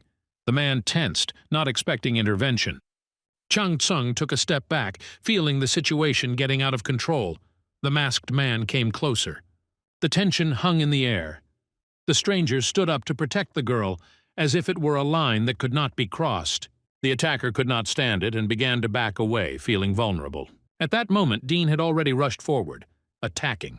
The opponent turned out to be simple, and the first blow landed in his groin. He fell to his knees. A terrible pain pierced his body. The girl, taking advantage of the moment, disappeared and ran away without looking back. She's saved, and now it's time to deal with this guy. They were left alone. 2 people, 2 players, 2 predators in a cramped cage. The atmosphere was tense. There was no need for words anymore. All that was left was the battle. The real game was about to begin. The criminal, overcome with rage and pain, screamed that he would kill Dean, but his voice trembled, either from fear or from despair. Dean, on the other hand, looked cool and calm, even with a hint of pleasure. It was as if he was enjoying every moment. The enemy rushed at him with a goblin knife, but his attacks were chaotic. Dean dodged them with ease. He made a sarcastic remark, wondering how he still used such a primitive weapon. With a sudden movement of his scythe, Dean cut off his opponent's arm. Blood gushed from the wound, and the criminal howled in pain. His body trembled. Panic flashed in his eyes. This was not an ordinary person in front of him, but someone much more dangerous. Despite the pain, the criminal tried to pull himself together. He understood that if he wanted to survive, he had to act right now. He prepared to use the illumination rune to blind the enemy and try to escape. His eyes were filled with determination, his last chance. He rushed forward with fury, shouting a curse. The criminal rushed about in panic, not understanding why his ability did not work. The light he had been counting on did not dispel the darkness. On the contrary, the night seemed to thicken around him. He found himself completely disarmed in front of a man in a white mask and with a huge scythe in his hands. The darkness was not just a background. It was pressing, breathing nearby, emphasizing the hopelessness.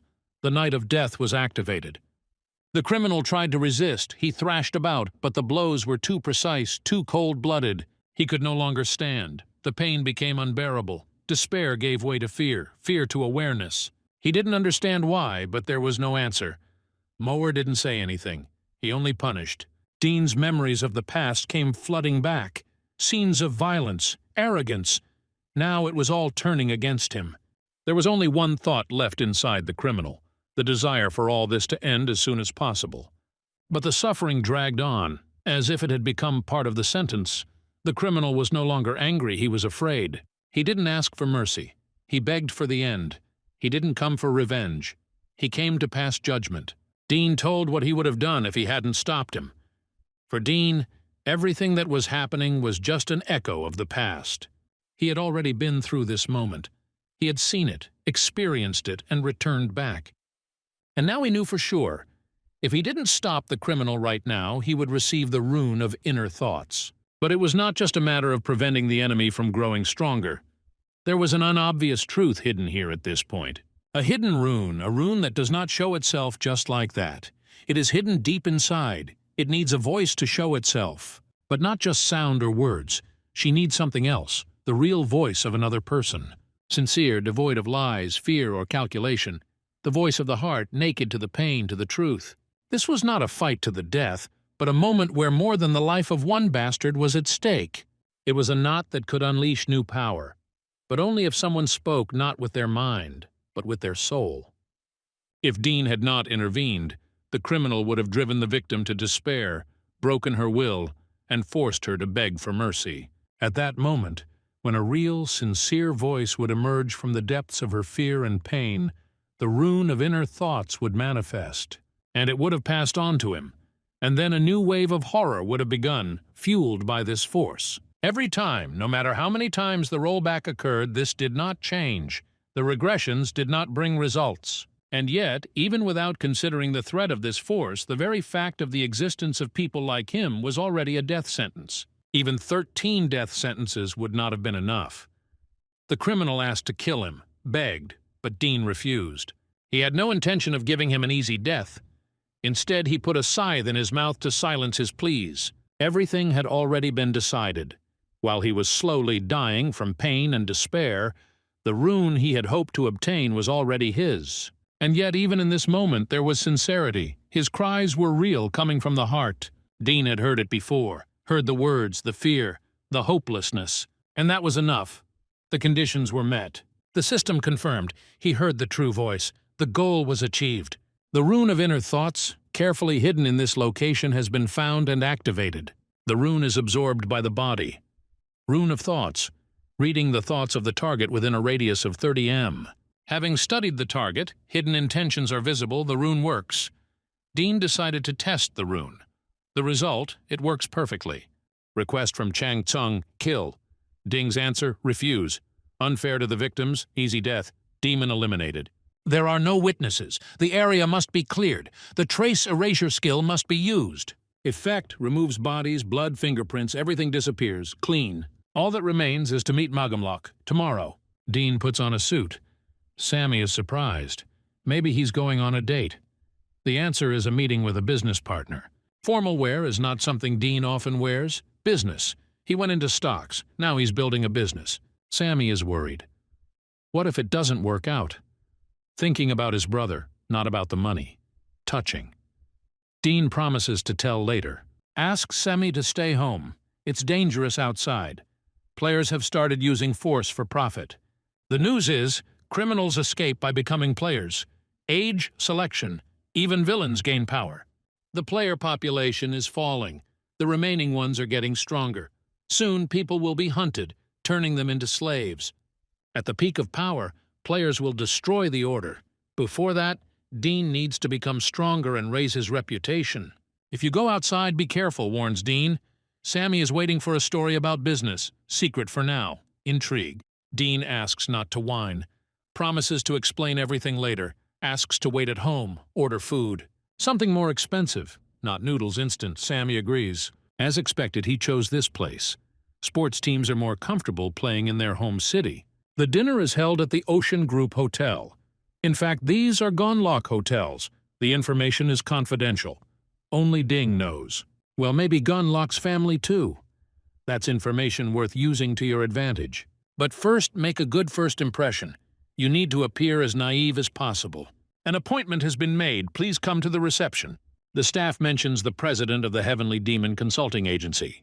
Dean is asked to wait in the hall. He thanks her. While waiting, he pretends to be in the clouds and above everything that is happening. He examines the chandelier and pretends to be impressed. They notice him. They remind him of their last meeting at the Forest Gallery Hotel. Alex appears. He seems to remember seeing them before, delivering rice cakes. At the time, they were together with actress Marilyn. Apologizes for past carelessness. Ding looks younger than his age, not even 20. And yet he was the one who invested 280 billion won. The interlocutor seems to suspect him. This is expected. It's too hard to believe that such a young person could have so much money. It's okay. They were strangers then. Surprise, the president of the Heavenly Demon Consulting Agency turned out to be the neighbor upstairs. Dean made a deliberate mistake. This is not the president in front of him. Alex introduces himself as the head of the department. The president is late, so Alex arrives first. He suggests waiting inside. Alex asks to wait a little. Alex has already met Dean in person. He could not invest such a sum himself. The suspicion is confirmed. Someone sent him. You should be careful. As expected, Alex arrived to check on him. A meticulous person like Ma Gonglok would not be late for an important meeting without a reason. Greetings from the head of the Heavenly Demon Consulting Agency. He has arrived. Dean introduces himself. He is asked to sit down. The department head is asked to sit next to him. The decision was made without approval. An attempt to seize the initiative. An offer to eat first. Korean food is served. Mention. They hope that the food will be liked. In an expensive hotel, everything is really tasty. The guest is satisfied. The owner is happy. Department Chief Alex suspects that Dean is too young to invest 280 billion won. Even with the money, Alex thinks he lacks character. Suspicion. Dean is working for someone. Maybe he was sent. Brothers and uncle are mentioned. More information needs to be collected. The first impression of meeting Dean is surprising. Surprise. Such a large investor turned out to be very young. The question of age. He is 20 years old. The head is 29 years old. The joy of being in the same age group. The next question is the source of such a large sum. Assumption. Perhaps he is the son of the head of the conglomerate. The straightforwardness of the interlocutor is striking. The answer is no. Until recently, he was an ordinary student. It was on the news. He won the lottery 4 times in a row. The reaction was shock, recognition. Yes, he is the winner from the news. But the internet writes that the winnings were only 60 billion. Where did 280 come from then? Dean invested in Bitcoin. Confirmation, yes, that's right. Admiration. Dean is truly amazing. The question arises, why invest all 60 billion in Bitcoin? It seems like a risky move. The suggestion is that it was just luck, but Dean denies it. It wasn't luck. They wrote on the internet that he saw the lottery numbers in a dream. However, this is not true. The truth is revealed for the first time. He has a rune of foresight. It is this that allows him to see the future several years ahead. In other words, he is a prophet who can see into future events. This is his only chance to gain Ma Gonglok's recognition. The reaction is confusion. The words prophet sound too unbelievable. Doubts arise. Dean says there's no point in lying. Yes, the lottery numbers were seen through the rune of foresight. It's the same with Bitcoin. He invested everything because he knew the future. The confidence came not from intuition, but from knowledge. The next step is asking for proof. Suggestion: predict the actions of the interlocutor right now. The test begins. In addition to foresight, Dean has the ability to read minds, which means predicting actions becomes even easier. However, to avoid mistrust, Dean places restrictions on his abilities. He regretfully notes that he cannot use the power at will. The runes activate themselves. This is natural. Restrictions are needed to maintain balance, especially for such a powerful rune as foresight. It was not by chance that Ding invested $280 billion in Chanma Consulting. He confirms that he did this knowing that the company would grow rapidly. According to his knowledge, in just 6 months, Chanma will appear in the Korean stock index. This is not just good news. If everything comes true, the father will recognize his son's abilities. Moreover, he will be able to become the official representative of the company. For a moment, it seems like he's gone crazy, too happy about something that might not come true. However, to succeed, a company needs to completely change its industry. It sounds absurd. Changing direction seems irrational. The logical, sarcastic response is that perhaps the company name should be changed. When an industry changes, the name changes, Dean confirms. Surprise! What did he just say? They think it's a joke. But the interlocutor is serious. He didn't come here for jokes. Both interlocutors are also players, and they are well aware of the serious consequences that could follow from disclosing information about their runes. However, Dean took the risk and revealed his rune. The reason is simple. As the main shareholder and business partner who will now participate in management, he is genuinely committed to helping the company grow. Investing $280 billion would not be logical without a goal. Dean wants the company to succeed by teaming up with him. It's the only way. Ma Gonglok doesn't believe him. You can see his wariness, his lack of trust in his strength. Dean notices this and asks if they ever wondered why he moved to the apartment on the floor below. Confusion arises. The leader does not understand what is being discussed. The clarification comes from Alex. About 2 months ago, Dean actually moved into the apartment, right below the actress Marilyn's penthouse. That's right. Just a few days after receiving the future rune, Dean moved. Alex and the chief are surprised that they are only finding out about this now. He found out today. In January, Dean had not yet invested in Bitcoin, but he had already moved closer to the apartment of a person connected with the company he was planning to invest in. This seemed impossible without knowledge of the future. Dean can just know he's sponsoring Merlin without the rune, but that's not enough. Dean reads Alex's mind. His expression betrays doubt and distrust. He gives evidence. The hotel where they are located belongs to the head. He is the eldest son of the Osan Group. Chanma Consulting is a project created to get his father to recognize his abilities. Behind this whole story are only Mr. Ma's relatives. No one else has such information. The head of the department asks Alex to calm down, admitting that this is true. Dean's words are still not convincing enough to believe in the ability to see the future. Alex reminds that any of his relatives knows these facts. The chief suspects that someone may have hired them to lure him into a trap. Changing industries just because the main shareholder says so seems too suspicious and unfounded. There is a belief in the existence of the rune of foresight, and therefore there is no point in resisting the company's growth. It is difficult to trust words yet, but the appreciation for the investment is obvious. The solution is to discuss everything at a shareholders' meeting to convince other participants. Apologies for the inability to help from the head, and now farewell. However, a sudden return with a question and an offer was the only way to prove one's abilities. Dean's offer to provide information on the 4th round.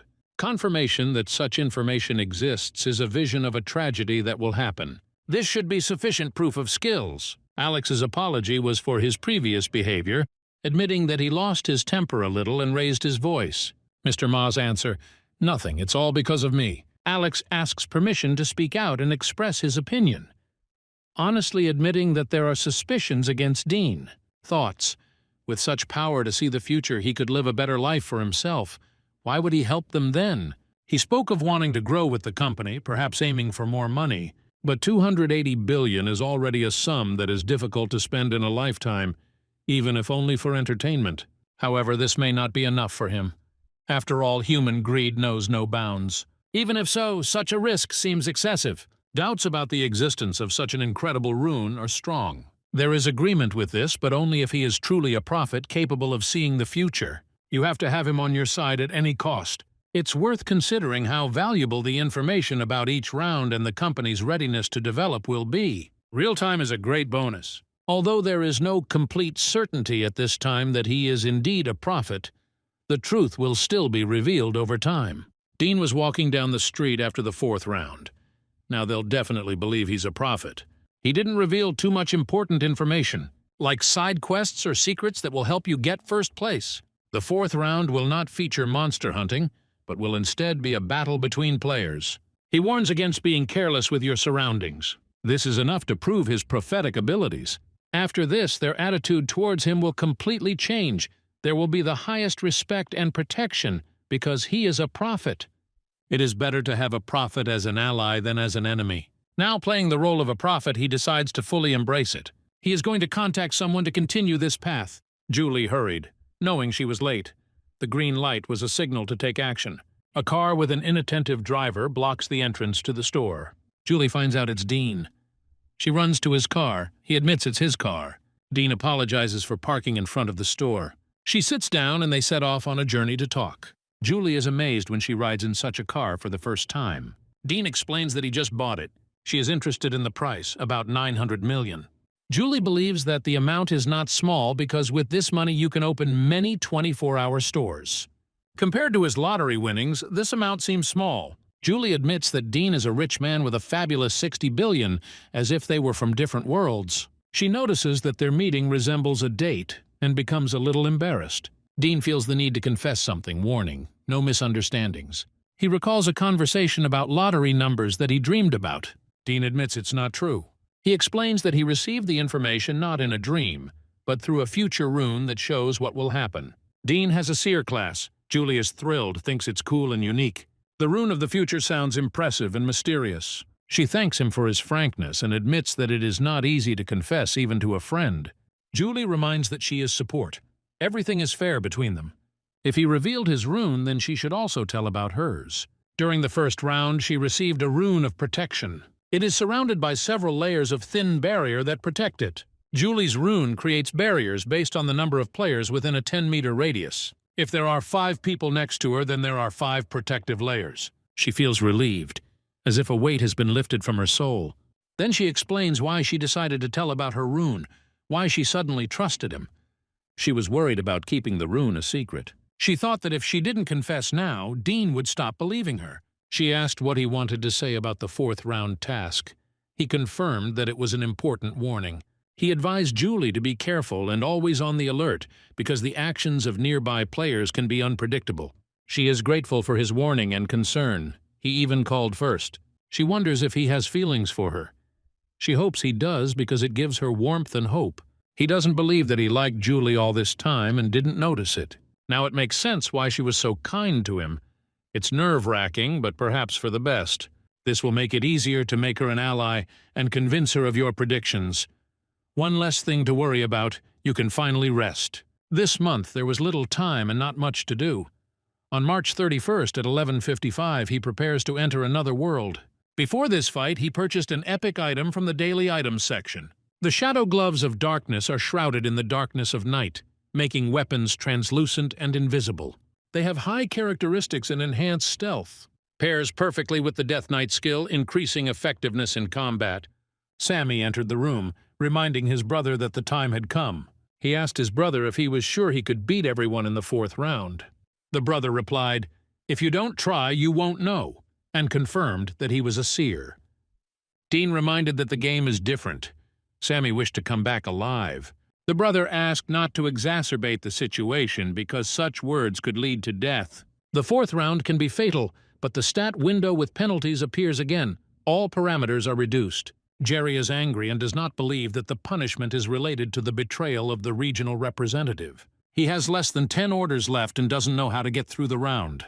Those who want to become a representative of the region can come for his soul. He fears that his former friends will come for revenge. Jerry is confused by the place where the mission starts. It looks terrible. The whiteness around him resembles a laboratory, and he feels like a lab mouse. Black Scythe is a mad devil who foresaw everything with precision and used others to destroy the relic. ordered to use 10 orders to destroy the relic. He killed the proxy of heavenly punishment without hesitation, which raised suspicions. If he were stronger, he would have knocked the arrogance out of this bastard right now. Damn, he hates to admit it, but he has no choice. If I want to at least survive, I simply have to shake this devil's hand. Mr. Black Scythe refuses. He no longer needs such a subordinate. Black Scythe looked at him with obvious disdain. The loss of orders made him useless in the eyes of the devil. Without power and the ability to influence players, he lost his value. Plus, the class choices of most players meant that even if he had orders left, they would be useless. Now he was no longer of interest. Jerry felt a pang of alarm when he saw Marilyn and Alex appear. He had never expected them to appear here, especially now, when his position was more precarious than ever. Black Scythe was right. He was no longer valuable. All that was left of the title of regional representative was a target on the back, and the command points lost all meaning. Most of the players had already decided on their classes, and the power of the representative was no longer of interest to anyone. He himself understood that this position was not worth the sacrifices that had to be paid for it. Merlin and Alex appeared. Merlin greeted Black Scythe, asking if he remembered them. He immediately recognized them and asked the purpose of their visit. Marilyn replied with a smile that it was nothing special. They just wanted to express their gratitude again for saving them from the attackers back then. Alex also joined in the praise.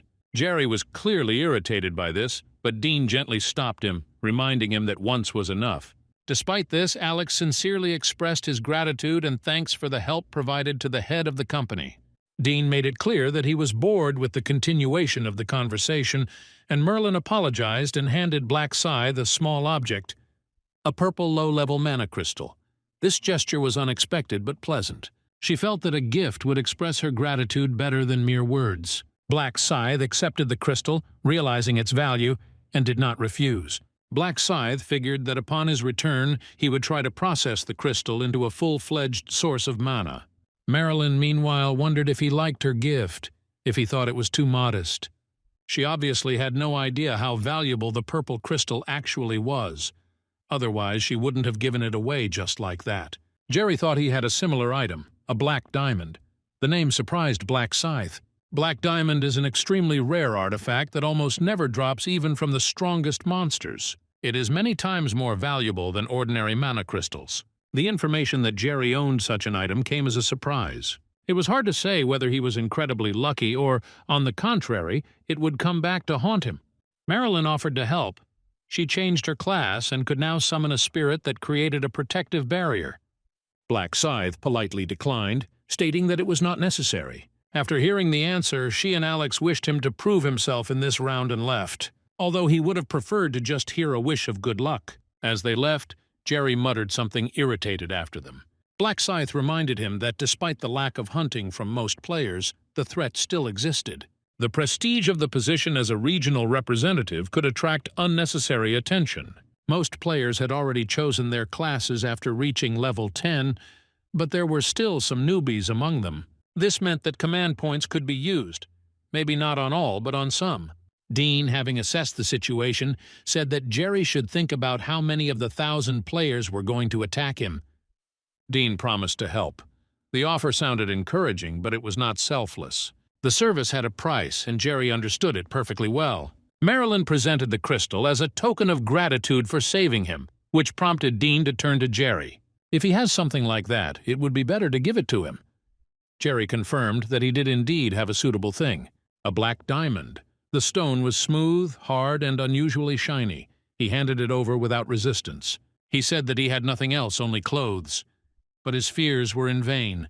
No one was going to take the clothes. In exchange, Dean agreed to help, confirming that he always keeps his word. An angel appeared, an observer, or rather a puppeteer of everything that was happening.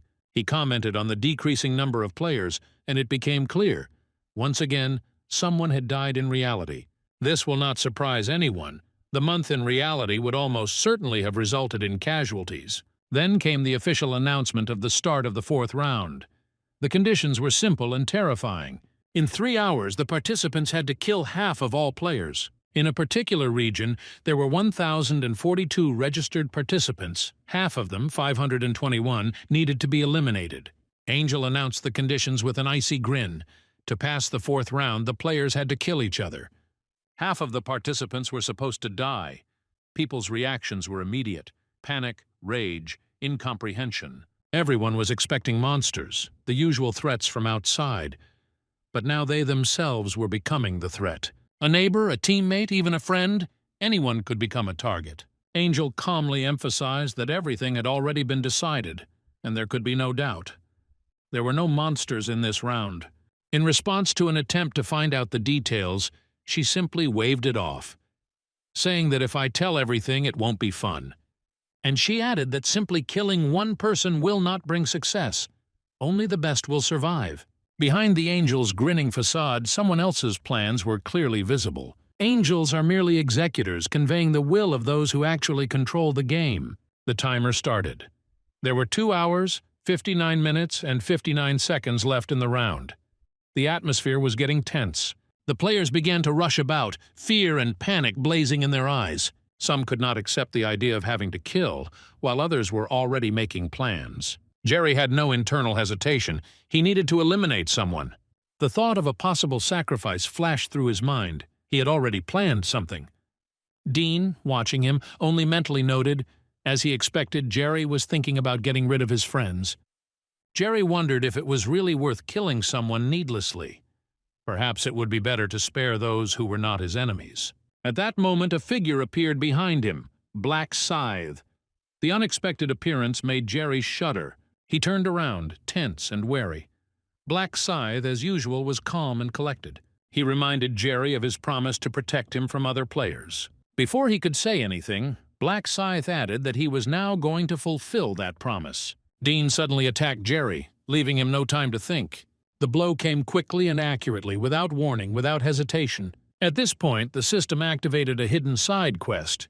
Hidden side quest round 4. Objective: kill the region representative within the time limit. Reward: low-rank mana stone draw token. Low-rank mana stone loot token. When activated, it grants a random amount of mana stones, and their number depends on the owner's luck indicator.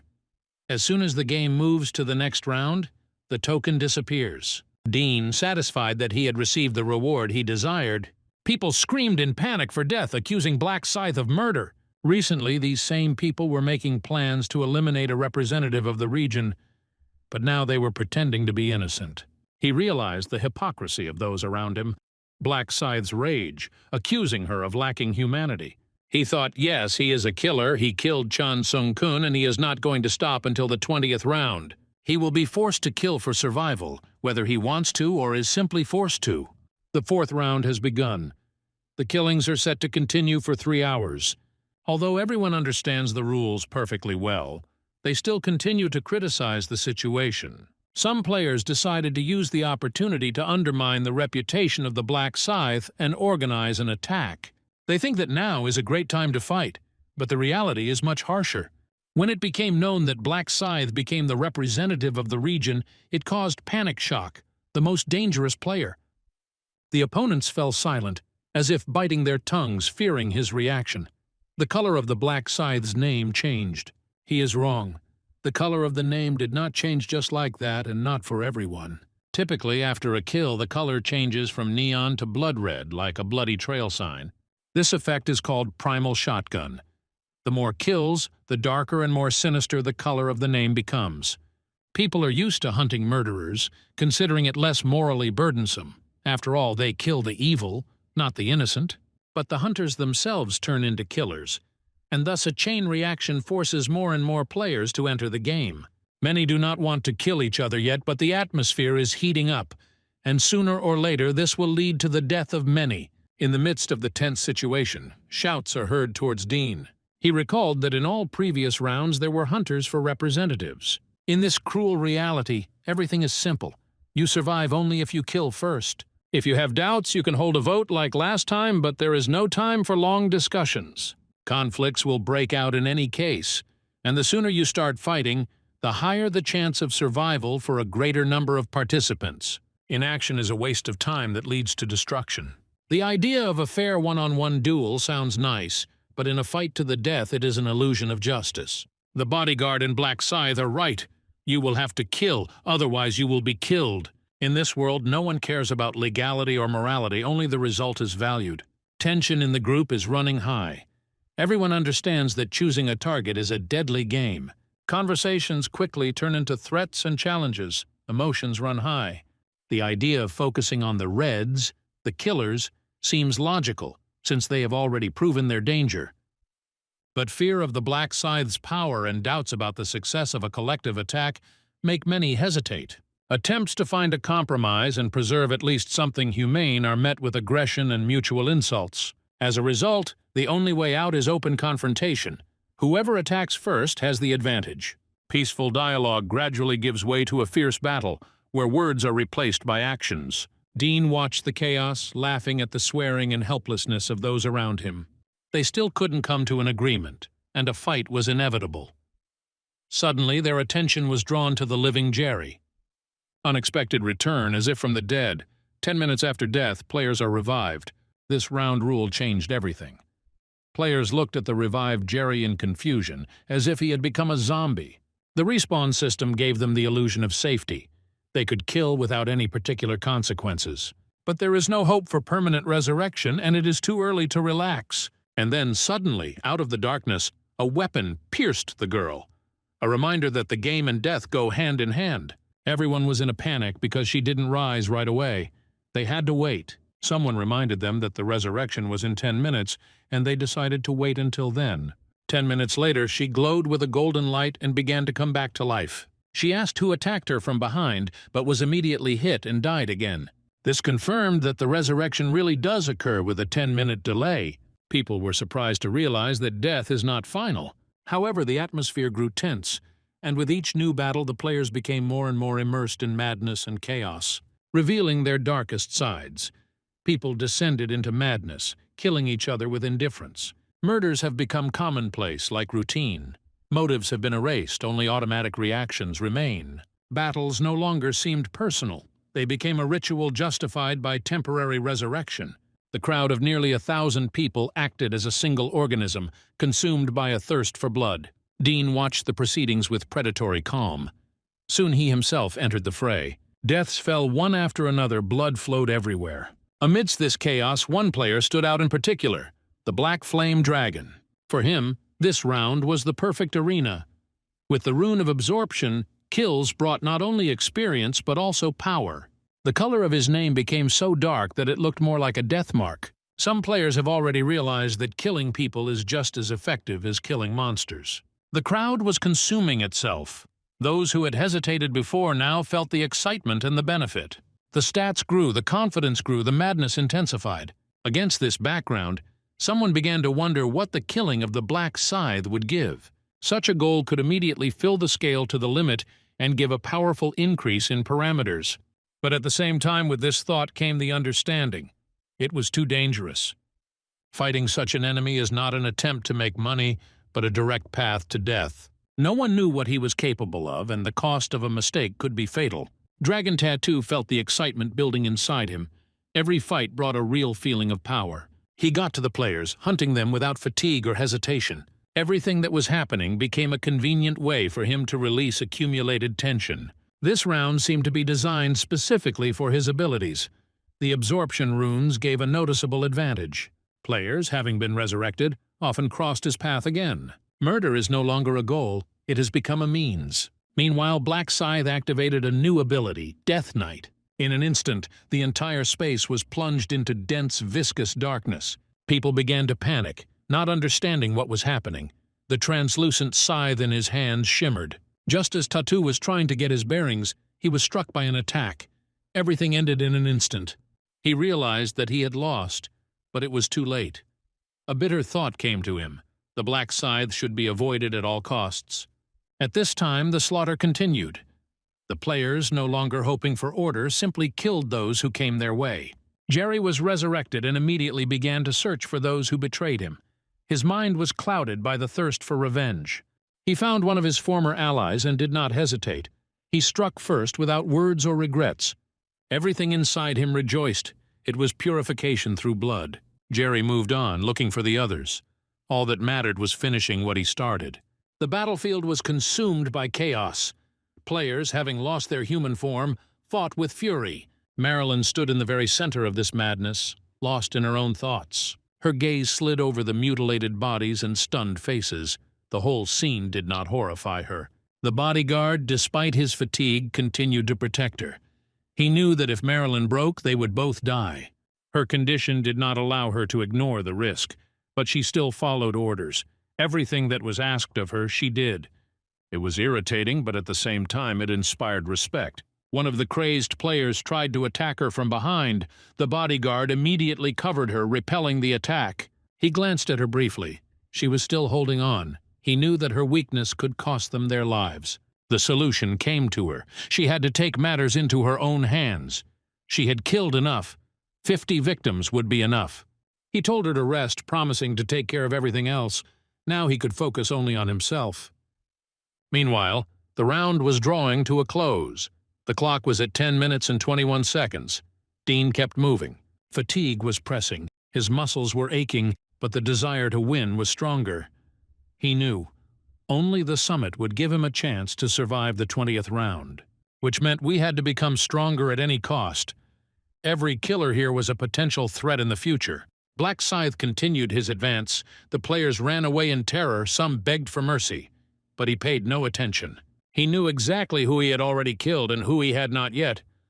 Repetitions made no sense. Killing the same player more than once did not award points. It was necessary to hunt new ones, those who had not yet become his victims. Somewhere nearby, Jerry was still chasing his former comrades. He didn't give them a chance. He killed them immediately after resurrection. These three could no longer hope for even a minimum of points. Time was running out, the last minute. Dean rushed forward, his eyes searching for a new target. He already knew who he was killing, and whose faces he was seeing for the first time. An angel appeared. The battlefield was covered in blood. Bodies lay everywhere, motionless, distorted by pain and fear. All that remained of the once bright, clean arena were pools of blood, broken weapons, and mangled remains. And they didn't kill monsters, but people like themselves, frightened, confused, lost. Yet, paradoxically, the voice from above congratulated them. It sounded as if it were condescending. The voice promised to bring the dead back to life, but not out of mercy. That was just part of the script. The revival was automatic and had nothing to do with the grace of the deities. Players began to come back to life. Those who had recently been dead rose to their feet again. Some are confused, some are furious, some are ready to continue the fight. The shouting, mutual accusations, anger, and malice began. But one voice drowned them all out. An angel. His calm was frightening. He declared, "Anyone who breaks the silence will lose their head." And at that moment the field of anger and noise sank into dead silence. After that, the final part began, summing up. But first, the disclosure of the side quest. The side quest, as always, was hidden. Its essence was to kill a representative of the zone. The reward is a low-rank mana stone token. Simple wording, but a deadly target. As it turns out, only one player completed this side quest, Black Scythe. Dean killed the zone representative at the very beginning of the round. The shock came like a wave. Jerry remembered that very moment, his death at the hands of the Black Scythe, when everything was just beginning. At that time, he didn't even know that he was no longer a representative of the zone. Dean had said he would help him not become a target. And now Jerry knew it wasn't a defense. It was cold calculation. Everything came together. The temporary abilities disappeared. The title was gone. The reward went to someone else. Meanwhile, the angel continued. He explained the scoring rules. Only unique kills counted.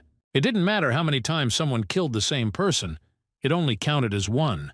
The angel looked at the table with a slight smile, which showed both surprise and boredom. Everything was repeating itself. Once again, first place goes to Black Scythe. Once again, this man who is fighting his way to the top. The screen lit up with the lines. Round results. World ranking. Black Scythe, Stupid Idiots, Sky Demon. Regional rating. Black Scythe, Sweetbird, Ansankyol.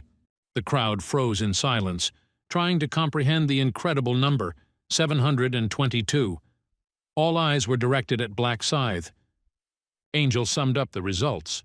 The winner received 2 awards, a coupon for choosing rare armor for first place in the zone, and a chest with a choice of a special reward for first place in the world ranking. Dean calmly looked over the available equipment options, knowing that this was a good time to change gear. He chose a blood-red assassin's suit, light, flexible, reinforced for close combat and stealth attacks. The special reward gave 3 options to choose from: a stat boost, 5,000 gold, or information. Increasing the stats was an obvious decision, given how difficult the side quest promised to be. Angel, with her usual coldness, announced the results. There were exactly 30 people in their zone with a score of 502 points or higher. The rest, no matter how hard they tried, faced only one outcome: destruction. No pathos, no drama, just a cleansing. People began to disappear, their bodies crumbling, dissolving into thin air, accompanied by screams of horror and pleas for mercy. Dean couldn't watch it. He closed his eyes, pressing his lips together. Jerry, who had miraculously survived, felt joy. Statistics appeared on the screen. 90,953,209 survivors worldwide. 521 people remained in their zone. The transfer of souls to the real dimension has begun. The start date of the next round is May 1st, 2023. The action shifted to the quiet of the hotel, a contrast to the recent chaos of the arena. Alex hurried down the corridor, his steps echoing off the empty walls. He burst into the head of the department's room without waiting for an answer. The head opened his eyes. His face expressed fatigue and confusion. He did not immediately understand what was happening. Alex spoke first. Worried, he dared to enter himself, thinking that something might have happened to the boss. The leader barely raised himself on his elbows. His voice was hoarse, but there was surprise in it. No one had called Alex. He explained that he switched off immediately after returning. He was morally burned out. The madness of the 4th round chilled him to the bone. He admitted that he had been confident in his own competence. But the reality turned out to be worse. More than 400 participants were killed by him, and this does not take into account repeated deaths. Alex just nodded. He saw the rating, but he was still worried. Despite his own high result, the president could not help but think about one participant, Black Scythe. Black Scythe killed 722 players. He turned the arena into a massacre as if he enjoyed every moment. Perhaps Black Scythe really did serve in the Special Forces. The more they thought about it, the more admiration they aroused. Regardless of who he was in real life, it would be wise to try to recruit him to cooperate. Later it was planned to find out the seer's opinion about the Black Scythe. The events of Round 4 unfolded exactly as the seer predicted. There was doubt about it before, but now there is no doubt. The 4th round didn't feel like a monster hunt, but rather like a real massacre between players, a disaster. The conversation was about the seer actually becoming Dean's business partner, given that he has 31% of the company's shares. This meant that the plans for changing the industry that the seer had proposed could be realized. It was emphasized that working with a visionary would bring growth to the company, and it was important to keep him on your side. You can't look down on him or be arrogant because of his age. Even if someone did not approve of his behavior, one had to praise him and follow his lead in order to benefit from this friendship. After that, they instructed me to call the seer and tell him about the party in honor of surviving the 4th round. Invite his family if he has one, and also Mrs. Marilyn, since celebrities were invited to such occasions. Dean was waiting for Julia, and when she appeared, they greeted each other warmly. Julia noted that Dean looked great and asked about his plans for lunch. Dean suggested they celebrate their survival with a delicious meal, promising to treat them. Julia happily agreed, jokingly noting that she would take advantage of having a rich friend. On the way, they exchanged thanks. Julia admitted that thanks to Dean's warning, she was able to survive. Dean reminded her that she would hardly have died, even without his advice, thanks to the rune of protection and his resourcefulness. At the same time, he noted that Julia is much stronger and more resilient than Marilyn, whom he compared to a fragile flower. They arrived at the cafe to continue their conversation and relax. Julia thanked Dean and wished him bon appetit. He noticed how many times she had thanked him already. They began to eat, but Julia was clearly restless. Her thoughts were confused. Was it worth it for a killer like her to sit like that, at lunch, as if everything was fine? Dean noticed that she wasn't eating and asked if everything was okay. Julia, as if making excuses. He realized that it wasn't about the food, but about the experience. Murders, even in such conditions, do not pass without a trace. He tried to support her, reminding her that it was necessary for survival. In that round, everyone was in the same situation, he, she, the rest, and everyone was making the same difficult decision. But Julia wasn't reassured. She felt like at some point she had simply let it all happen. Dean reminded them that this was all for the family. What would have happened to them if they hadn't woken up? Julia realized that it was her family that had given her strength all this time. She had forgotten about it in the hustle and bustle, but now she remembered it, and this was what gave her her inner support. Julia thanked Dean for his support. He just nodded, asking her to enjoy her meal and try to forget her worries. The lunch turned out to be really tasty. Julia felt how the fatigue gradually went away. She thanked Dean again, calling him by name for the first time, which surprised him, but he replied with a smile that he didn't mind. When the atmosphere became a little lighter, Dean got to the point. He explained that he hadn't invited her just for the food, but also to share important information about the 5th round. Hearing this, Julia became wary. He saw the future. He confirmed that the 5th round would be the hardest and that the zones would merge. Julia was delighted. It meant they would have a chance to meet. But Dean knew he couldn't let her know his true identity. He intended to operate from the shadows. To prepare her, he warned her, it would be extremely difficult to get through the 5th round. However, there was a chance to survive. And he is connected to one person, to the Black Scythe. Julia was surprised. She must ask the Black Scythe for help. Dean told Julia that she would need to meet with Black Scythe and ask him for help. She was surprised. They were talking about that same impeccable player who topped the ratings of all zones. Dean confirmed that this was the one he meant. At first, Julia was skeptical. Would she really be able to secure the support of such a strong player? However, Dean explained that this was more of a temporary alliance than unilateral assistance. This is the only chance to pass the 5th round. Julia is a support, and her skills will be useful for him. She was still worried, believing that simply being a buffer wasn't enough to attract the interest of such a player. But Dean assured her he saw it in the future. Their union would continue not only in the 5th round, but in the next one as well. Hearing this, Julia thanked him for the valuable information. Julia hated being in debt, so she gave him her blessing. Dean knew she would do just that. Now he had a powerful buff. It was time to go home and use it. Dean, inspired by the effects of the blessing and the rune of bloodshed, felt an unprecedented power in his body. All his stats increased. Luck was especially pleasing. With such numbers, he wanted to test his luck as soon as possible. He looked at the lower rank Mana Stone token. An ordinary person would have prayed when faced with something like this. He just chuckled. For him, there were no saints, no merciful celestials. The gods who had arranged all this were not above his contempt. There was no justice in this game where billions of people died every month for 20 rounds. The world was turned into an arena where 1.8 billion people fought for survival, and someone calling himself God watched this from above, as if it were a performance. But Dean had a goal. He didn't just want to survive, he wanted to see it through to the end, to reach that very round where wishes come true. And his wish will be one for the world to see the collapse of the damn god. Dean activated the lower-tier Mana Stone token, and the system responded, "Congratulations! You have obtained 5 Mana Stones."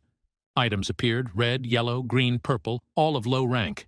He immediately opened the fusion window. The fusion was successful. You received red Mana Stone, rank higher.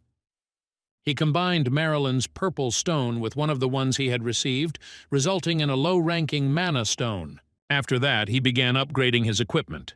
Assassin's Cloak, Dark Shadow Gloves, Ring of Resistance, Agile Long Boots. He also carefully removed the blue Mana Stone from the hunter's armor and applied it to his new suit. Red Assassin's Suit, improved.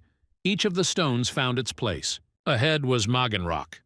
And now, with improved equipment and pumped-up characteristics, he was ready to meet. Sammy was shocked to learn that his brother had been invited to a private party as a future business partner. The thought that family members were also invited shocked him a little. They were met by a man in a business suit, ready to accompany the guests. Sammy recognized him as the same one they had encountered earlier. It was Alex, the head of the department, who, despite what had happened earlier, was polite and reserved.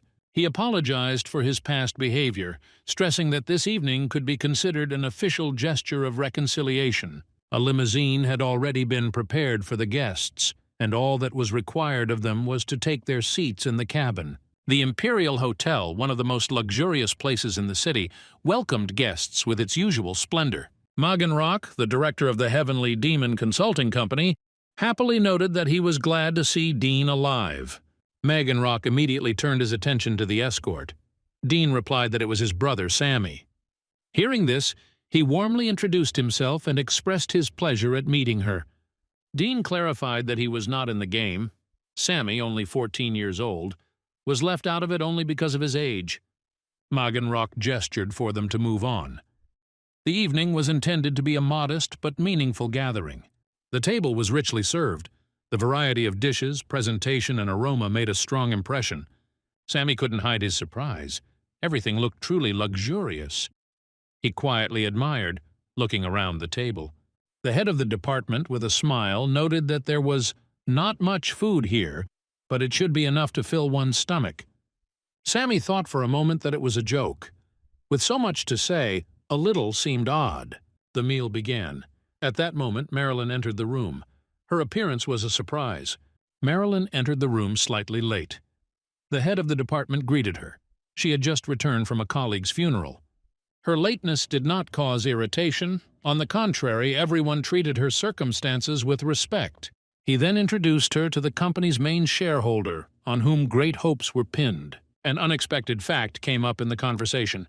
It turned out that the shareholder was the very same neighbors who were delivering the sweets. The thought that the president might be playing a joke flashed through her mind. Sammy was not aware of the connection between Marilyn and Maganrock, and it left him stunned. Sammy's reaction, however, was quite predictable. He was young and full of emotions, especially in the presence of a celebrity. Inviting Marilyn turned out to be the right decision. The atmosphere of the evening became warmer, more relaxed. The head of the department invited her to sit at the table to join them for dinner and relax after a hard day. Sammy, having tasted the food, noted with delight that he had never eaten anything tastier.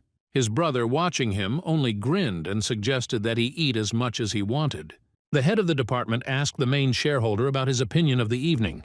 He, reservedly but sincerely, praised the food. However, when the conversation turned to family, it turned out that Dean had no one left except his younger brother. There was an awkward pause. The chief's remark, although not malicious, was inappropriate. Inside, he reproached himself for what he had said. He had spoiled the tone of the evening, ruined the mood.